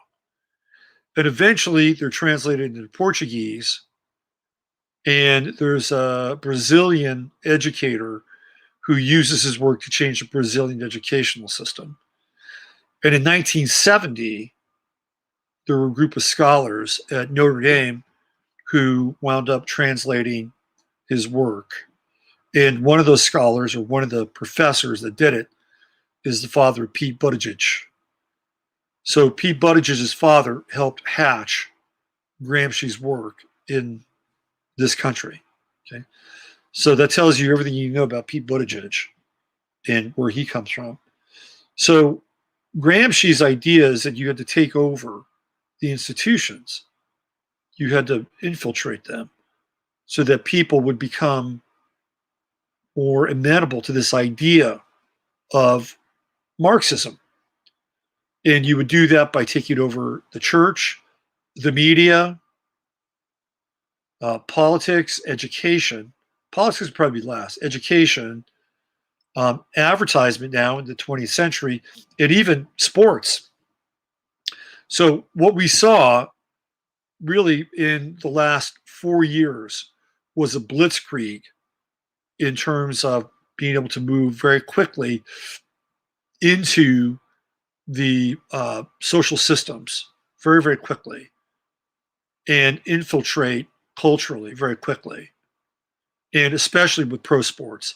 I think pro sports was like the capstone of the kind of social Marxist putsch. And that once you had LeBron James and once you had Colin Kaepernick in tow and influencing pro sports and influencing Nike and influencing young people even though the ratings were proving otherwise. They didn't care. It's all about perception. It's all about perception. It's all about narrative. And then once the George Floyd thing hit, that was it. That was it. The cultural institutions were ready to fall over. Like that was the 9/11 of the cultural institutions in the United States. And even in the West. Oh, by the way, I don't know if you know this or not, but Derek Chauvin, the guy who supposedly killed George Floyd, was found innocent. And the last thing I knew is that Minneapolis is still standing. There's no moral outrage for the non-sentencing, the acquittal of Derek Chauvin. That means everybody else will go free as well. All the other cops will go free. Nothing will happen to them. The guys that supposedly paralyzed Jacob Blake, yeah, nothing happened to them. Acquitted. Nothing happened to Kenosha. It's all staged. It was all staged. It was all primed. It was all tinder. It was all tinder wood, ready to be lit. And that was a very planned, very staged event all summer long. And it wasn't just what was going on with Black Lives Matter and Antifa. It was going on at the highest levels of the intelligence agencies. Corporations were all in. They were already all in. Right. So that was kind of the final sort of infiltration of this idea of cultural Marxism that Gramsci brought about. Let me show you his chart. Now, I'm going to sound like a broken record here, but one of the things that you're almost always going to see with revolutionary people and revolutionary movements is what?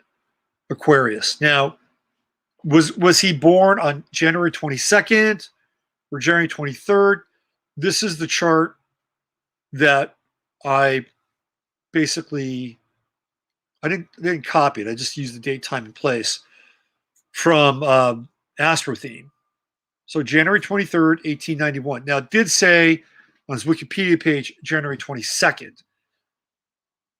So he's going to be an Aquarian no matter what. If he's born on January 22nd, it's an interesting day to be born. That's also Rasputin's birthday, who's a revolutionary figure. He sets, in many ways, you don't have the Bolshevik Revolution without Rasputin.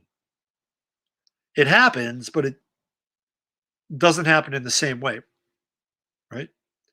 I mean, because he actually told Alexander, hey, look, you shouldn't go off to that war. You go off to that war, you're going to lose your country. But he had to go off to that war, and, well, it didn't work out so well. So here we go. We have a revolutionary character right here. We've got Sun at 3 degrees, Aquarius, and Uranus in Scorpio, squaring the Sun. If he wasn't revolutionary enough, well, fuck, let's dial up some Uranus square here. Okay. Now, we also have this square to Chiron. What's interesting is that if you look at most charts now, you'll see that Chiron is almost always in opposition with Uranus. Well, back then they didn't even know Chiron existed. So we're inserting this after the fact. But after the fact, it's in this T-square with Uranus and the opposition with the Sun. So what's interesting is that we have Chiron at 1 degree in Leo. It's retrograde. Now, Gramsci probably had some pretty bad childhood diseases. Like, he was not a healthy guy. He was only 4'9". So we can see that his chirotic crisis happens in the first year of his life. Like, this is where he has to deal with his wound. His wound comes to him in his first year, and it's going to affect who he is or who he becomes as a person. So when we talk about Leo, what are we dealing with? We're dealing with things like power. By the way, wasn't Mussolini a Leo? I think he was.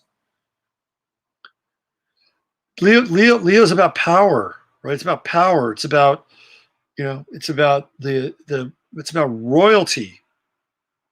It's about kings and queens and being divinely ordained and Richard the Lionhearted. That's what Leo represents. And during that time, 1891, this idea of nobility and bloodlines and power, which is really beginning, as he gets older, beginning to get transferred to the nations, the so-called nations of Europe, which are starting to form. It's still an issue, though. You're still dealing with sort of these bloodlines, and we're still dealing with them, by the way. They've just gone undercover. But anyway, that's what he was dealing with. He was dealing with power. He was dealing with this idea that there were people who were more powerful than he was. Clearly, they were more lively and invigorated. And this was a kid who was sickly and didn't grow to be more than 4'9". He was like Dr. Lovelace and the Wild Wild West. This defines his life. And he's squaring Chiron here, which is, again, unusual. He's squaring Chiron with Uranus and the opposition with the sun. He's defining himself in what he can do against feeling small and not very powerful. And he experiences it where? The fifth house, his childhood. He's dealing with a deeply wounded child. He couldn't go out and run around and, kick the ball around or, chase the cow or whatever the fuck they did in, the late 1890s. This is a sick kid.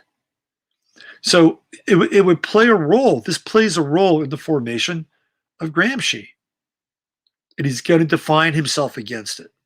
He is going to shape the world. He's going to find a more egalitarian, he's going to become an architect for a more egalitarian world based upon his stature, lack thereof, and this chirotic wound suffered at the age of 1.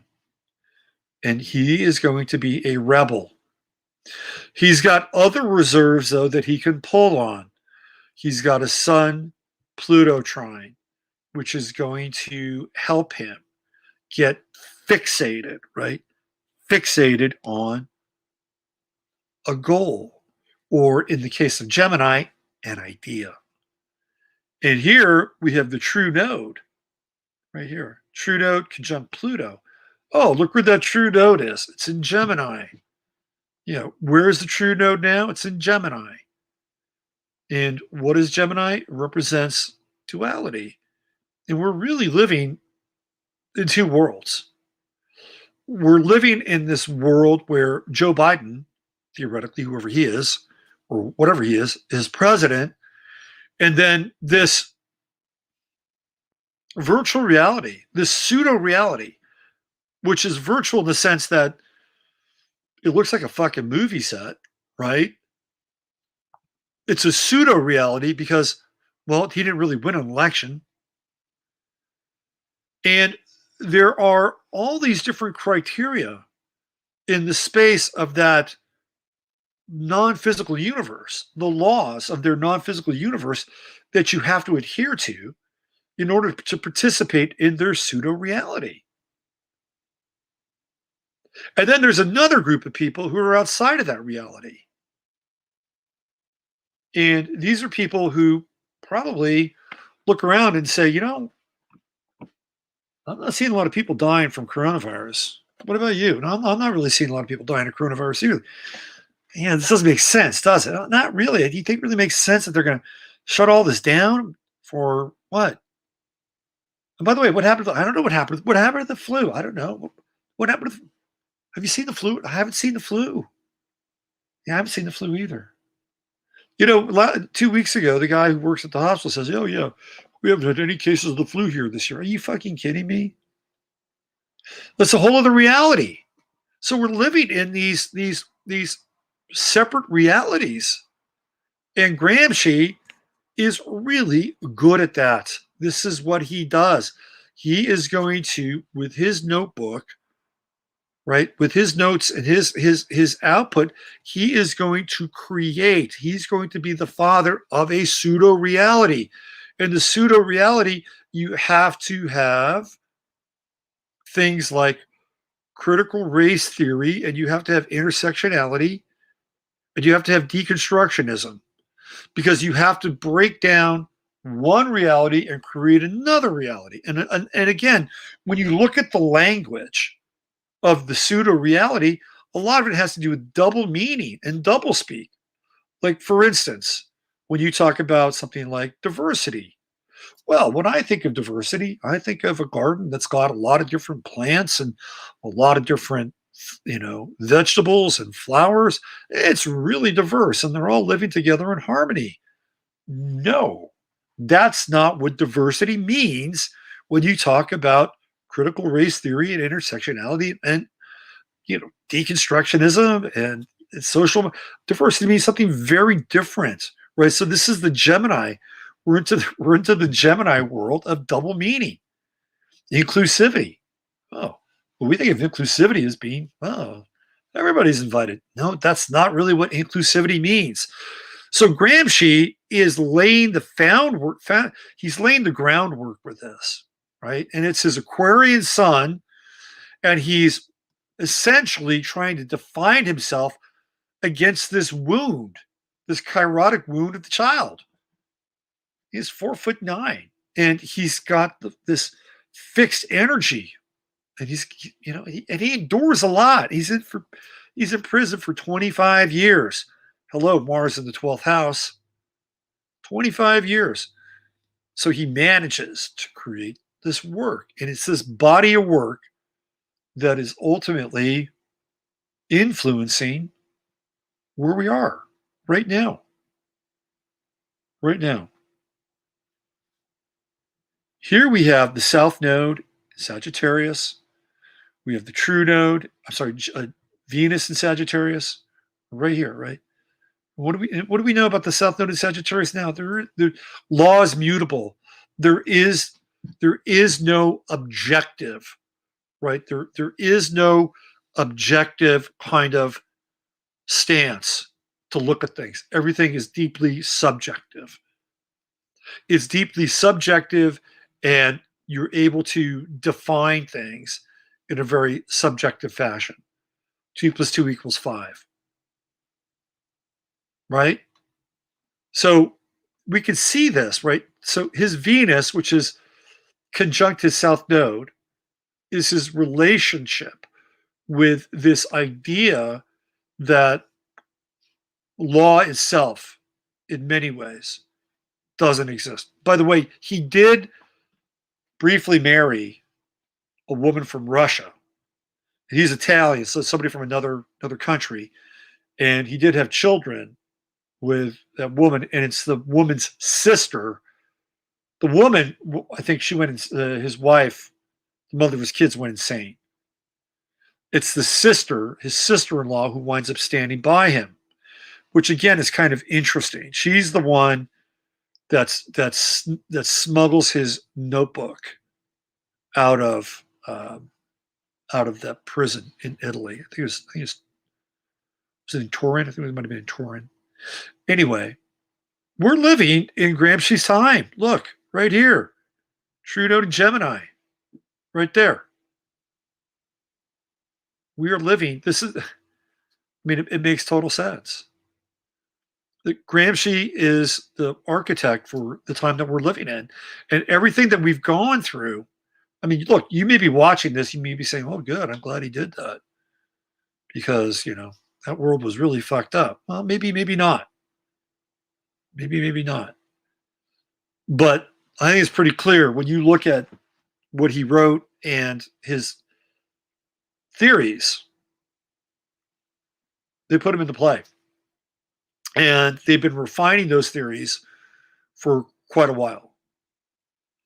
What else do we see with this chart here? Well, we see an ability in some ways to understand power, right? He has Mercury in Capricorn, and his Mercury is trine Saturn. That is the ability to think over long periods of time. And he was in there for 25 years, and he was a pretty prodigious writer for 25 years.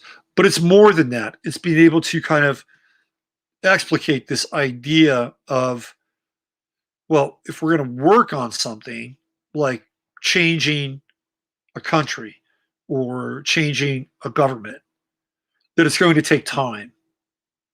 And with a Mercury Saturn trine in his chart, he would understand that. Why? Because he'd lived that out. He would live out 25 years in prison, which for a guy who was probably not very healthy and probably got messed with a lot in prison, it's an act of endurance. It's a total act of endurance.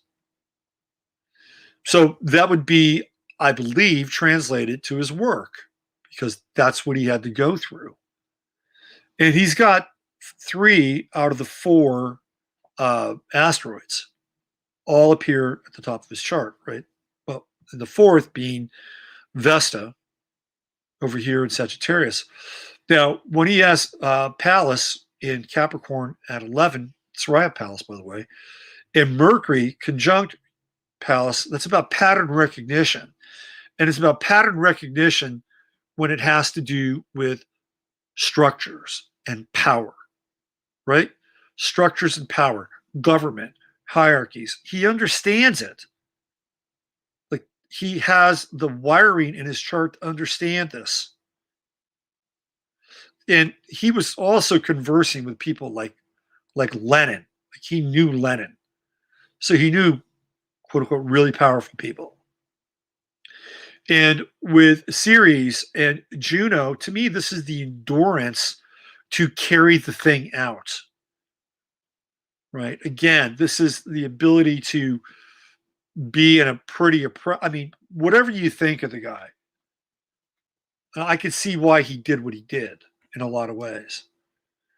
But whatever you think of him, you have to kind of tip your cap to somebody who was 4'9", lived in prison for 25 years, and probably a pretty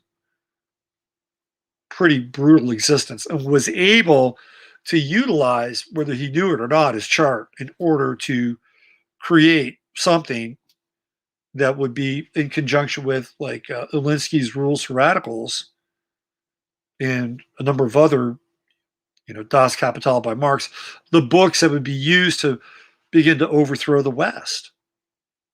And the asteroids, for me, carry the day here for Gramsci. Ceres, right, which is going to kind of, nurture. He could live. This is somebody who could live on hardly anything, right? When you get into Capricorn, you're getting into, things like, living bare to the bones, and having to being able to deal with harsh conditions. And Saturn in the 6th house, with that the kind of everyday grind, just grinding it every day, every day, every day. In Virgo. So you can see where this gets played out. He does have this T-square right here. Well, it's not quite a T-square. It's a little off. Mars square Venus. He's argumentative. Very argumentative. And Mars in Pisces is another one of those signs that can be passive aggressive.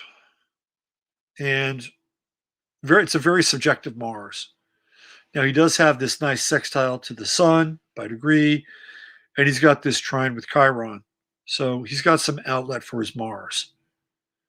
He's argumentative, right? He's argumentative, and with Venus, he believes he has the right relationship with the truth, because that's what Sagittarius represents, is the truth. He's got this south node here. He may not be as right as he thinks, in all actuality, but he's willing to fight for it. Right? And the Venus-Saturn square, I think this has a lot to do with his relationships with those 2 sisters. Right? One of them he had kids. Like, he managed to father 2 kids with the one sister who went crazy. But he had a difficult relationship. But at the end of the day, right? At the end of the day, one of the sisters proved to be too difficult, while the other sister, sextile Jupiter, right there, helped him get his books out. And hello, ninth house, wound up getting them published. So it's an interesting chart. In many ways, it's a chart for our time. You know, where is Saturn right now? Well, let's put some transits in there. Saturn's right on top of Antonio Gramsci's sun. Like this is his time. This is where the legacy, the Saturnian legacy, is being played out. Look where the true node is. Right there. Not too far away from his own true node. So I wanted to show you this, number one, because you can see where, in a lot of ways, Chiron helps create Gramsci, creates who he is. Because he can't deal with the world. He can't deal with that fifth house world of play, adventure, childhood. He's sickly. He just can't do it. He's 4'9", but something else burns inside of him. And he eventually winds up defining himself against that Chiron and creates a new social paradigm. New social paradigm. So that's who we're dealing with. He's one of the main architects of our time, not the only one, but one of the main ones. Yeah, communist delight right now. Absolutely. Yeah. All right. So there you go. I think he's probably the most influential person historically right now. And I'm not promoting him. I'm not like down with Antonio Gramsci. I'm just showing you like where he comes from, where this time comes from, and the Aquarian spirit behind it. And again, I'm not down on Aquarians, but you just name the Aquarians, and they're going to be revolutionary spirits. Saul Alinsky is an Aquarian. Gene Sharp, the father of the color revolutions, is an Aquarian. Antonio Gramsci is an Aquarian. I could keep going. Rasputin was an Aquarian. So if you're an Aquarian, you may want to think about becoming a professional revolutionary. It's your time. Okay, I was going to get into the French Revolution. I may save that. I'll tell you what I want to get into. I want to get into Howard Cosell and Muhammad Ali. I want to shift gears. So there wouldn't be a Muhammad Ali in the way Muhammad Ali was Muhammad Ali without Howard Cosell. Now remember, this is kind of an exercise in synastry. So what I want to do is I want to show you a brief 5-minute clip. Now the volume on this clip is a little low, so you'll have to turn it up in your speakers. But I want to play you this clip so you can see the relationship between Ali and Cosell. It's priceless, absolutely priceless. Here we go.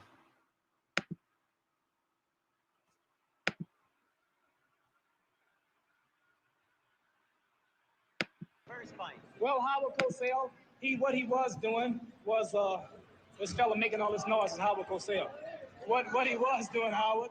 Good luck. I hope it's not an act. I hope you mean it. If it's an act, just look at my record and see if there have the other fights been acts. Have they been acts? Not so far. Well, what makes you think I'm acting? And with that final stage of the act. This is unexpected. I didn't know you would invite me to do this. Oh, hold it. You must be on boxing position and just have a little dance like we're boxing and just for 1 second. I have to time it. For 1 second. Right there, see? Whom would you like to fight and where and when? I'd like to fight whoever you think's the best, the #1 man. I'd say he's Zoe Foley. I'm not sure that there's anybody left, really, for you to fight. You.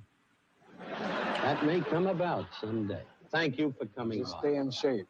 Are you taking Zora Foley too lightly? Why would you say that? Because every indication has been that you're confident that you can beat Zora. I'm confident I can whoop all of them. This ain't nothing new. My image has been confident. What you trying to make it look like something new for? I'm always confident I can whoop all of them. You're being extremely truculent. Whatever succulent mean, if that's good, I'm that. Well, I tell you, Cosell, I've been taking oxygen because I need the oxygen. What you will see is I won't need the oxygen tonight. I'm ready. I want you so bad, I just get tired. I done made you great in this country, and you still popping off. I want you bad. Wait, let's get the facts straight. I made you. You made me. Nobody knew you. You made me. I took a poor little kid from Lowerville and made me. Let's put it on the tape. Anybody who didn't watch football didn't know you. Come on, it gets back with the interview now. Number 2. The body is now aging. You ready? A shell of what it used to be. What am I going to do? The man's beset by fear. What are you going to do to George Fump?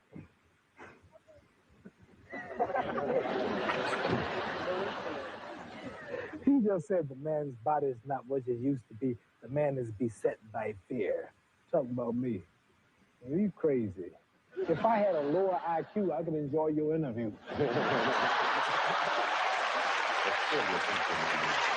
That's close, but there ain't no sense in crying about that. But as you said, it was extraordinary. It was still a good fight.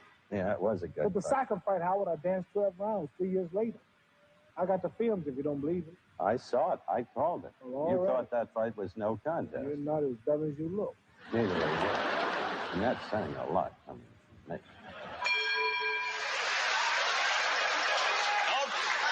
That's me. What you call Let's tell it like it is. Right from the beginning. I done made you famous enough. Everywhere I go, you follow me to get your name in the papers and on television. I done You'd made still be stealing bikes in Louisville if it tell weren't nobody. for me. Don't tell people I stole bikes. Everybody's talking about Joe Frazier. Joe Frazier. There's chumps out there think Joe Frazier can beat me. I'm Muhammad Ali. I am the greatest. I brought to boxing the anchor punch, the ghetto whopper, the bolo punch, the Malaysian waltz, the double shuffle, the Russian tank, the rope-a-dope, the mirage. You realize we are opening up the sack. This is live. Split screen. I talk to you, I talk to Frazier.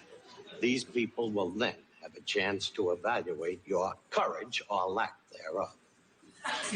You understand? I mean, speaking simple English, I didn't go to school. I don't understand all these big words. You're always coming up with a lot of big words.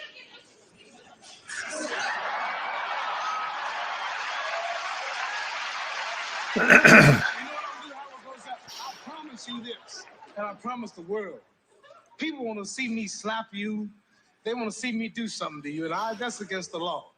But I'll tell you what, one of these days, I promise you, the next time you get in the ring agitating with me, I hope you're there on my last fight. I swear I'm going to pull it off.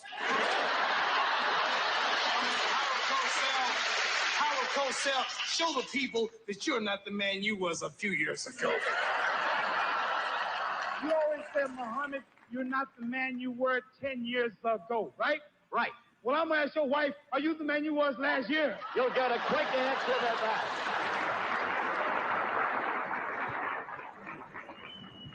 All of the years, all of the times together, I've enjoyed them. You're a very special man with a very special meaning Thank to all of the American people. you. Thank you. I congratulate you. It's my honor. Your name is Muhammad Ali.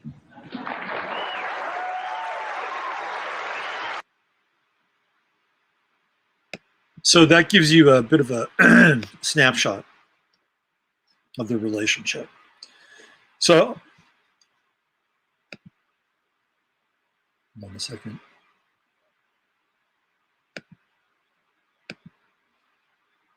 So I wanted to get into that last scene was quite touching, by the way. You could tell Ali was not doing well, and Cosell demonstrated just real love for Ali in that moment. It's beautiful. So I wanted to bring up their Synastry chart because you can see where they're connected and how connected they are. So first of all, the thing that's interesting about now Cosell's on the inside here. This is a Synastry chart. And what you want to look for in a Synastry chart, especially with personal connections, you want to look at where the nodes are. Like where's the true node in one person's chart and versus the true node in another person's chart. Right? Those are going to be key indicators, especially in a male-female relationship or partner relationship. Venus with a true node, usually pretty good sign, right? Now, what's interesting about Cosell is, number one, Cosell is an Aries, right? This is him. He's on the inside. So his sun is in Aries at 4 degrees. He's got that Virgo moon and Mercury in Aries. So he's kind of an aggressive character. And Ali is a Capricorn. So Ali's sun is going to be right here in Cosell's chart, 6th house. But look at where these, and they're both Leo rising, by the way. Of course, they're both Leo rising. But look at where the connections start to happen. So Cosell's 7th house is Aquarius. And here's where Ali's Mercury and Moon and Venus are. So he's a Capricorn sun, but he's interesting. Like Ali was really bright and he was really creative, and Ali thought outside the box, and he didn't care what people thought about. He didn't care what people thought about. He didn't care if he thought, hey, you know, I don't want black women messing with white men and white men messing with black women. Like that was one of the things he said. He was not into mixing. And he kind of got into trouble for it. But that's, you know, and he didn't go to he didn't get drafted. He became a Muslim. And Cosell was a Jew. So you had a Muslim and a Jew, and he's a black guy and a white guy. I mean, and one was from Louisville, the other guy's from New York, and they couldn't have been more different. And yet we see the connection. There's that Mercury Moon conjunction right on Cosell's descendant. Right? So Ali has Cosell's ear with Mercury right there, right? And not only that, but their Venuses are both conjunct, and Cosell's Venus is in Ali's 7th house, and his Uranus is in Ali's 7th house, which means he's got an unusual relationship. And that's just the way Cosell is anyway. He's going to have unusual relationships with people. You know, he's friends with Don Meredith and Muhammad Ali. I mean, two very different characters. And yet they're linked. They're linked with their unusual Venuses in Aquarius. It's like they got each other. And you can just tell right here that he's got Cosell's ear. Right there. Right there. And what else? Ali's true node is in Virgo. Right there, conjunct Cosell's moon. Look at that. Bang. And Cosell has all these planets in the 2nd house, which is what? Physical assets and resources. Ali is tapping into his moon. That's money. That is money. Howard Cosell helped make Muhammad Ali. He helped him. He helped him. Howard Cosell was his hype man in a lot of ways. Now they had a pugnacious relationship. They were slapping around a lot. Look at where Ali's Mars is. Ali's Mars is right on Cosell's midheaven. So what is Mars? Mars is the warrior. It is the fighter. How many people would Howard Cosell meet in his life? And he met thousands of people. How many of them would have their Mars right on top of his freaking midheaven? I can tell you, I'll tell you how many. Probably not more than one. Not more than one. So it's because Ali's a boxer. This is important. This is very important. Number two, it's important because they're contentious. You can see, like, Cosell wants to Cosell wants to slap him. And how many people, except for maybe Sly Stone, who did it on the Mike Douglas show, how many people really, go to take shots at Ali? Probably not too many. But Cosell does. It's not to say that there isn't some form of perhaps conflict here. Well, there is. Ali's Venus is squaring. Well, let's see. It's actually, I take that back. It is Cosell's Venus is squaring Ali's Saturn. There's another side of this, I think, is a business relationship. Like, I think these guys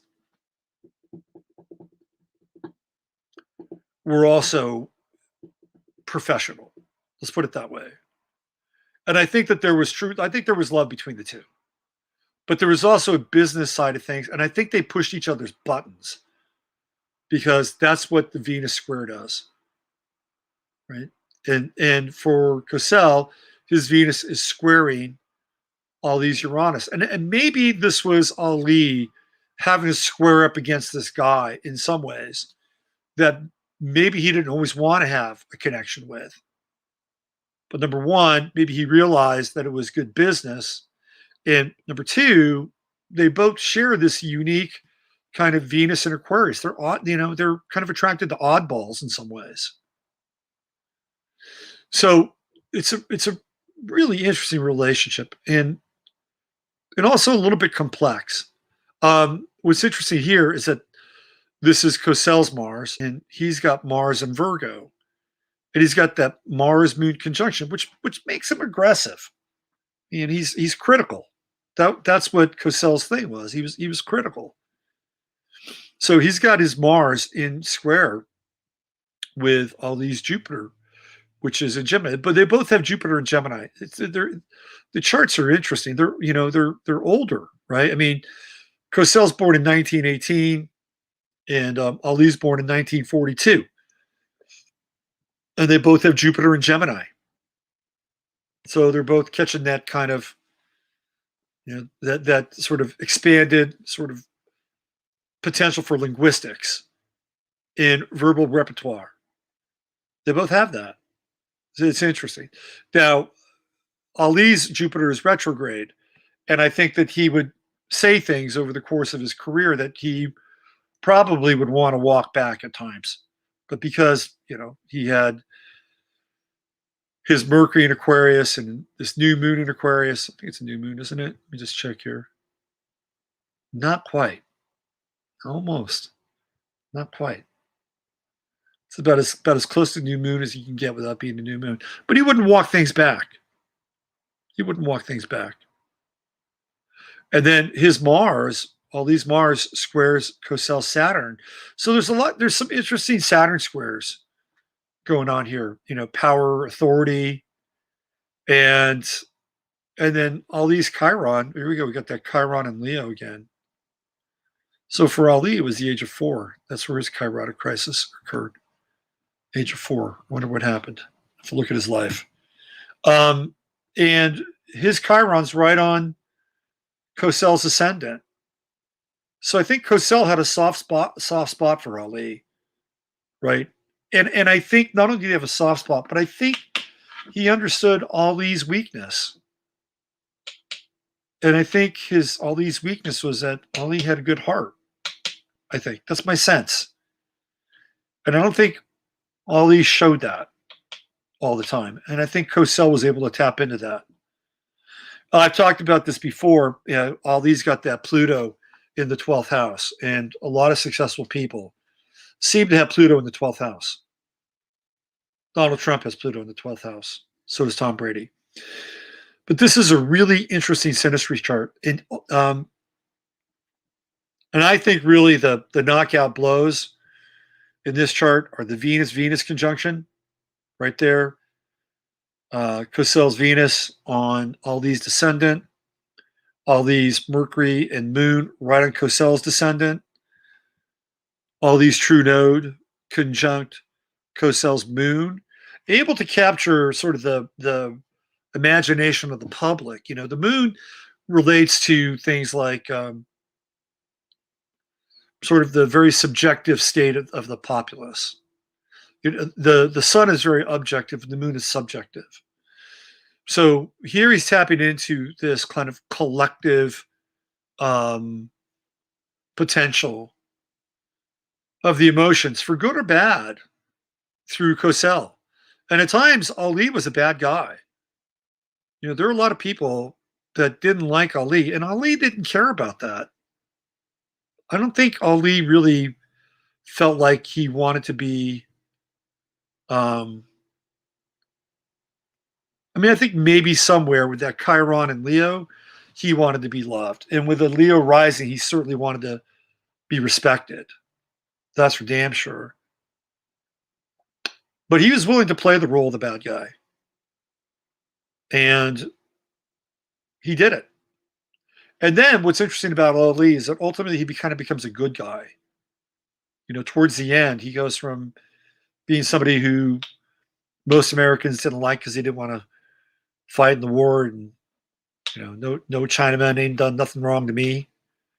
And then he changes religions, and well, he changed religions and then didn't want to go in the war. I think they were kind of 1-2. And then you know, he took on a very popular Joe Frazier, and Joe Frazier was sort of the, you know, the anti kind of black consciousness boxer. And he was beloved. Joe Frazier was beloved. And Muhammad Ali was the anti-Joe Frazier. So he played the bad guy a lot. But then he flips this role and winds up actually being a good guy. But I don't think he ever had any problem really playing the bad guy. I think Muhammad Ali lived a fairly unapologetic life. But it's the Venus conjunction. It's Mercury conjunct the descendant. He had Cosell's ear, and it's that Mars. It's that Mars that right there on Cosell's midheaven. And I do think when Ali says, "Yeah, anybody who doesn't watch football wouldn't know about you," in some ways that's true. And in some ways, Cosell helped make Ali. It's a very interesting relationship. It's pretty complex, but we can definitely see where they connect and where they actually become real fits for one another in one another's life. And I think it's one of the best examples of synastry at a professional level I've ever seen. And it's right there. All these Mars right on Cosell's midheaven. It says it all. And then Cosell's Vesta conjunct all these Mars. He kept that flame alive. Kept it burning. Even when probably Ali was out of commission. And he was out of commission for a while. He couldn't fight for a long time. And I believe it was Cosell that kind of kept him in the limelight. All right. There you go. Little synastry there. How did I figure? Because that's the degree of his Chiron. The Chirotic crisis happens at the degree that Chiron's at in your chart. And I've been able to pinpoint this in about 95% of the charts that I've worked on. And for me, it was clearly at the degree of my Chiron, which is 28. So Ali would have had to have dealt with that by his Chiron return at 50. All right. Ali and Howard were both a man. They made the man's man calm, his form, communications. Yeah, they were great, man. Ali was, so that's interesting because they were both from, Memphis. Let's see, Elvis was from Memphis, which was in the South, and Ali was from Louisville in the South. And they were both Capricorns. So they had that in common. Chiron 7 degrees, so age 7. Yeah. It's usually between the year before, the year during, and the year after, given retrogrades. So it would be like, even with Gramsci, it would be like 0 to 2. Like you can look at Gramsci's chart. Most people have Chiron at 0 degrees. It's their birth. Coming into this lifetime is part of their chironic crisis. I just said that. It's the birth. It's coming into this world. And sometimes people who have Chiron at 0 degrees can have birth issues around their birth. And sometimes just about being a human, having a body can be really challenging. Yeah. Let's see. I think the whole scenario is used, though long term, as part of demoralization. A black Muslim beating up everyone, Christian secular, while yelling, "I am the greatest." Could be. Although Joe Frazier, but at the end of the day, I mean, all these end is really tragic. And the Nation of Islam still took a lot of his money. Like if you look into the details around his relationship with the Nation of Islam, it's really complex. And Ali gets ripped off. He has to keep fighting for a very long time. He's got multiple wives. His end game is terrible. It's a really bad end game. I remember watching him, fighting Michael Spinks and getting his ass kicked by Michael Spinks when I was 17 years old. It was, I didn't mind it. I wanted Michael Spinks to win. But he did not have a good end game. Maybe there was some demoralization there, but Joe Frazier, man, whooped his ass.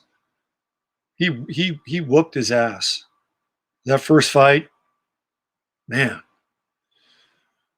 And Muhammad Ali never been beaten so bad. And Frazier took a beating too. He took a real beating. Anyway, I just wanted to show you those charts because you can see how those Synastry charts really propped each other up and how they became really successes in one another's lives. And they both, in some ways, had tragic ends. Ali way more than Cosell. Way more. Okay. I think that's it for tonight. 2 hours, 17 minutes. Thank you.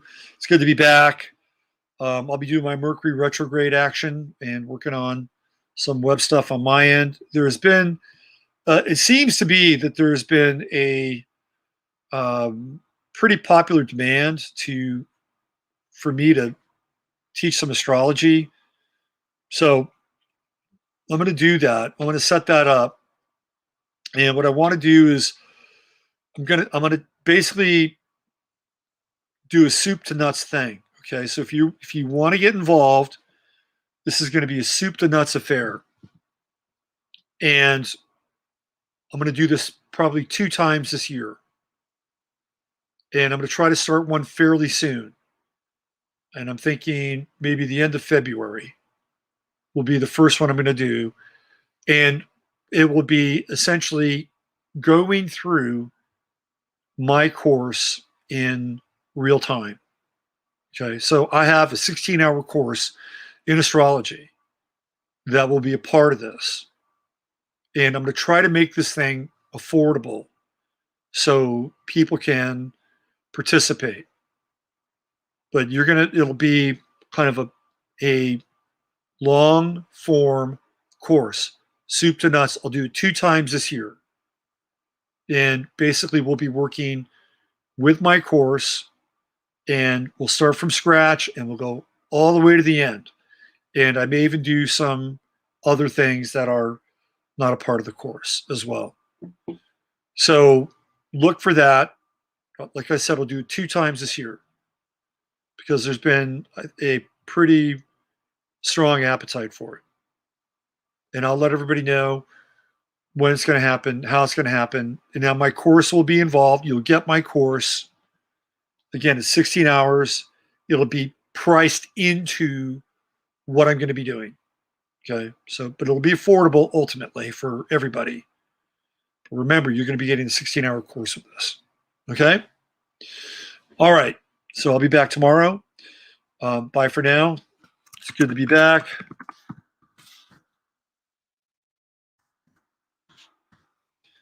Use your head in order to discern what's real, your heart to say what's possible. Love each and every one of you, even though I'll probably never meet most of you. But in spirit, we're together. Bye for now. I'll see you tomorrow.